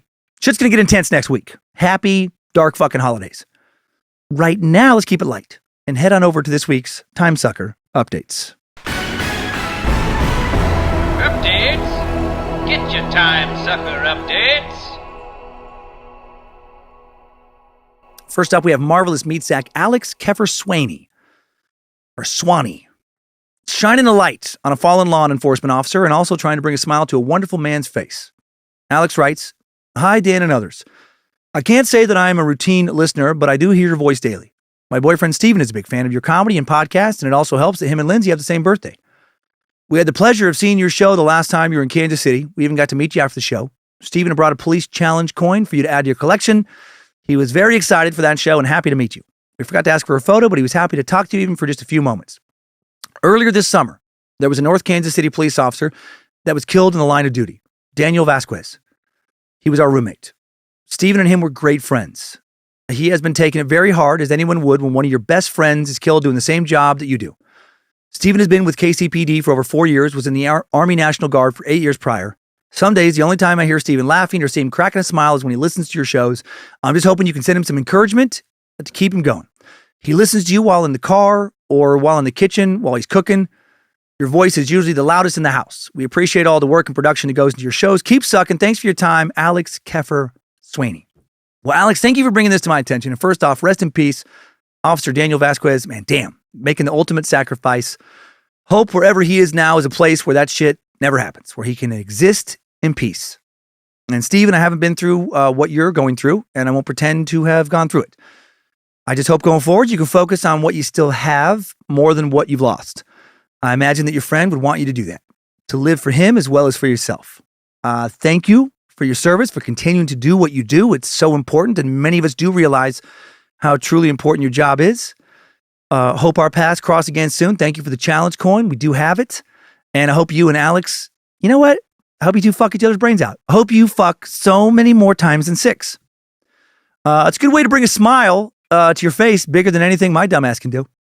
Hail Nimrod, dude. Now informative sack, Connor Martin, coming in with a hot take. Subject line of update, Ted Bundy killed JonBenet Ramsey. Interesting. And then Connor writes, whoops, sorry, that headline should have had a comma in it after killed. Update, Ted Bundy killed JonBenet Ramsey. But I hope it grabbed your attention. Yeah, it did. It was a good one. Anyway, whoever reads this at the Suck Dungeon, I hope this news gets back to the Suckmaster. I'm a criminal justice major in Colorado who comes before the cult bearing firsthand accounts from a local detective in our police department who spoke in my police procedure class recently. He actually helped tie Ted Bundy to my city, Grand Junction, by solving a cold case disappearance, not initially thought to be a murder. He figured out that a yellow bike, which had been recovered from the river and was sitting in evidence for decades, belonged to a woman who's incredibly likely to have been a victim of that charismatic psycho. The bike linked it all together because while the family supplied a photo of her to help with her search, nobody ever looked at the bike in the picture. But during her search, the bike had not yet been found. They simply chalked her up as a runaway. Years later, when he was working on cases, he saw that picture and knew there was a bike in evidence that looked just like it and started connecting the dots. She was last seen riding her bike with a man matching Bundy's description.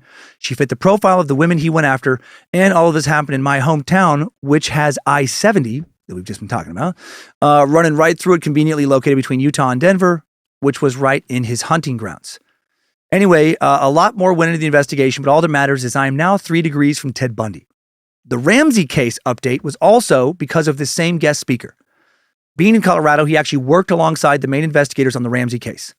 I know in the episode you gave a few probable conclusions, but I now want to share the inside scoop of which I believe the most. And this is not one I mentioned at all. Didn't know about it. He told us that almost every person on that case, although not publicly, wholeheartedly believed that JonBenet Ramsey's mother actually killed her, but not intentionally. They suspected that the father had been molesting his daughter for some time, but one time the mom confronted him about it. And by confronting him, I mean they all think that she walked in on it happening, tried to hit him with the golf club, which he managed to dodge, letting it strike JonBenet directly in the head. And as we all know, given all the fuckery that went on with the crime scene, the suspicion or any other was just too hard to prove, which is why that version is just one of many. But at least it was speculation by the investigators. Anyway, if it somehow makes it on air, that's fucking wild. It would make my girlfriend's Christmas to get a shout out. We saw you in Denver last November at Comedy Works, where I volunteered her for your misophonia bit.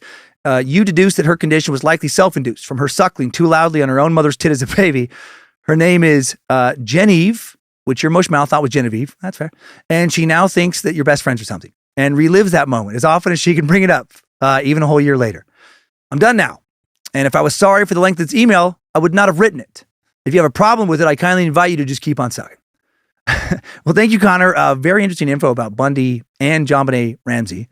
How terrible if that is how she died. Holy shit. How terrible if that is how she lived. That her father was a molester. She was 6 years old when she died. Ugh. Again, some people's lives, so short and so terrible. You keep on sucking as well, and thank you for that extra info. And yeah, and say hi to my best friend, Genevieve. We are best friends, Connor, and fucking live with it. All right, moving now to something silly. Super sucker, Anthony Thornton writes, hey, King Space Lizard, holder of Bojangles Leash, listening to the suck on IHOP KC, and yeah, corporate worship does sound kind of weird. A lot of words can sound strange outside of church, you know? When I was a teen, we were in church singing a hymn. The line went, angels prostrate fall. My friend Tim leaned over and whispered, isn't the prostrate a body organ like up your butt? I nearly had to leave the service. What made it worse was that it was on local television. 3 cameras made it pretty likely I was going to be immortalized, either laughing uncontrollably in the pew or in the aisle. I clamped that down until I was able to explain the difference between the organ, prostate gland, and the position, prostrate, lying face down. I still get the giggles to this day when that song plays. 3 out of 5 stars. Wouldn't change a thing. Well, thank you for sharing that, Anthony. And you know what? I mean, I bet angels do have some pretty sweet prostates, right? Like I bet you when angels are doing butt stuff, I bet they come so hard. Okay, now for some dumb fucking hillbillies. Let's hear it for some backwoods fucking sacks. Jamaica Keaton. I can't believe she even understands what an email is, let alone knows how to send one. But she did. JK. Sweetest Sack Jamaica writes, all hail the suck lord, or as one of the people I have shared this podcast with said, all hail the suck lord. I'm writing you from a small rural county in Western Kentucky. Yes, some of us can read, write, and spell. Though if you talk to me, I still sound like cornbread, but definitely Jiffy. That's funny. I'm writing in just to let you know the Kentucky accent is one that is very different from the, quote, South, and I would be happy to introduce my 90s baby black farm girl accent to your comedy brain bank. It would be my honor to pay tribute to Lucifina herself. Oh, my. And give something back to you and the entire Bad Magic group. Hello. As you have all given so much to others charity-wise and me personally through knowledge. My biracial Eastern Kentucky mountain man husband exposed me to your podcast a long while ago. He is a veteran, a history buff, a man that makes dynamite cord, legally I swear, and is no doubt the smartest meat sack on our side of the state. Your podcast has given so much to our relationship. We listened to you in long car rides, but I had to stop doing that. Was scared to death. Those stories in dark country roads, big old nope. We listen while we're cleaning and, well, pretty much anytime we don't feel like talking. Even our son listens to you. We really hope to catch your show in Louisville, but eventually settled on we probably should not bring our 1-year-old. Nah, probably not. Even though I'm pretty sure he's better behaved than most adults where we live. Having your podcast has really been a breath of fresh air in an area that smells like sewage, chicken farms, oil, and secrets. Ha! You are a very funny writer. Now the darker part of my letter. As people that think so much differently than those around us in Kentucky, we appreciate hearing your takes on the rest of the world. We admire the way you provide research based on information and truly appreciate the way you help us feel seen in a place where we're often ignored, if we're lucky in some cases. Oh, man. Since you are covering more true crime again, I wonder if I might suggest the Emmett Till murder. In school, we were never taught anything about that case on purpose. But now that I'm adult, I strive to learn everything I can. Your podcast has actually helped with that. If you read this on the show, please give a shout out to my husband, Anthony Keaton. Fucking Tony. It would mean a lot to him. 3 out of 5 stars. Wouldn't change a thing. Jamaica Keaton. Banjo music plays me out. Jamaica, thanks for writing in. You sound fucking awesome. And so does your husband, Anthony. Yeah, the murder of, the lynching of Emmett Till is on the topic board. And I hope your message gets more space lizards voting it up. And yeah, that would be a great and important subject. Very interesting case. Very sad case, as a lot of these are. But and I know what it's like to live in a place, be from a place, the rest of the world seems to think is only populated by nothing but inbred morons. No, there's idiots everywhere. But so are geniuses and everything in between. This small town Idaho kid, sees you to some degree in rural Kentucky. So hail Lucifina, and I hope you keep enjoying the show. And now for one last update. Something inspiring. Ambitious sack, Eric motherfucking Harmon, done did it. And he writes, let's start with the typical ball gargling. Praise because it's due. I've been a fan of your stand-up for years, but you jumped to the top of my favorite comics list with the dead squirrel puppet bit. Holy shit, beautifully sick. That was my first taste of your ear heroin. Before I knew it, I was time-sucking in dark alleys. cheap hotels and truck stops. Oh, fuck yeah. Now I find myself a fully addicted space lizard waiting for my weekly fix. Now for the less typical praise. Simply stated, I owe you. Listening to you for years on Timesuck, building something from nothing inspired my wife and I. Having a vision for something that you'd enjoy and thinking it might work as a business, putting it all on the line and taking the shot. About a year ago, my wife Jackie and I opened an axe-throwing bar in Mendocino County in Northern California. We don't come from money, so to pull it off, we had to recruit friends and family and physically build a business ourselves. Fast forward a year, and we have built a stage and are hosting live music most weekends. We got a full liquor license and are a restaurant that serves artesian grilled cheese sandwiches. What kind of fuckwits mortgage their house to start a business when a pandemic is causing trouble and people are whispering about a recession? My wife Jackie and I. If you happen to read this on the show, please give a shout out to our staff of rock stars, the Thirsty Axe team, and especially to Joanna Villanueva. She's also a sucker in Space Lizard, and her hearing this on air would be fucking great. Jackie and I will be at your show in Sacramento in February. If you're interested in checking out our place, we're at The Thirsty Axe on Facebook and Instagram and thirstyaxe.com. Thanks again for the ear heroin and for the inspiration, Eric Harmon in Ukiah, California. Oh, fuck yeah, Eric. You did it. You and Jackie fucking did it. You walked out on that tightrope and you didn't fall. I'm truly so happy for you. What a wonderful feeling it is. Sounds like you've given cool jobs to a lot of awesome people. I love it. Not sure I'll be able to swing by, but I appreciate the hell out of this invite, and I hope some Ukiah area suckers out in Mendocino County hear this message and go throw some fucking axes and eat some of that sweet cheese. And that combination, by the way, sounds like a pretty fun way to shit your pants. Hail Nimrod, everyone. Thanks, time suckers. I needed that. We all did. Thanks for listening to another Bad Magic Productions podcast. Please, fuck your wife this week, or your husband, or your boyfriend, or your boy toy, or your girlfriend, or your fuck buddy, or yourself. And please, if you're in a relationship with someone, be excited to fuck that person. And if you're not, I hope you can find someone you are excited to fuck. But don't trap anyone in a sexless relationship. Maybe if you're regularly fucking, guilt-free, publicly, the kind of person who gets your motor going, you won't want to kill anyone. Hail Lucifina. Less killing, more fucking, more coming. And more sucking too. And keep on sucking.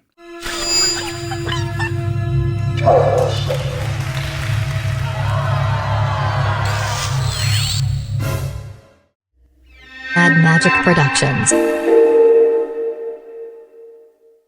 I wish I was better impressions. I did practice before the show. I watched some Nicolas Cage interviews. I'm just trying to talk nasally with him. And really maybe kind of extend words longer than I normally would. Very funny for me to imagine him as Killer Christ. And then Keanu Reeves, I don't know. I know he doesn't talk like this really as much as people make it out. But like I try to go back to like Point Break kind of days. Just, whoa, dude, what are you doing, man? Where you just trying, like, you're a little bit surprised all the time when you're talking. Oh, whoa, ha, and like a little bit of Bill and Ted's, ha, Excellent Adventures, and oh, dude, Jesus, Killer Christ, whoa, what are you doing? And Samuel L. Jackson, I can hear his voice so clearly in my head, but I can't mimic it. But I just keep repeating a few phrases from Pulp Fiction, right? Where he's like, English, motherfucker, do you speak it? Say what again? He has one of my favorite voices of all time. And if I do ever hear the voice of God, oh, please let it be Samuel L. Jackson's voice. That would get my attention, right? Like, I don't know if the other two voices would. Like, if I thought I was hearing God and it was like Keanu Reeves, Dan, you gotta get your, you gotta get your life together. I'd be like, I don't know. You know, or if like Nick Cage, damn, you gotta get your life together. I don't know. But if Samuel Jackson was, motherfucker, get your life together, I'd be like, okay, whatever you want. I promise, Samuel Jackson. Just tell me what to do and I'll do it. That's all I got.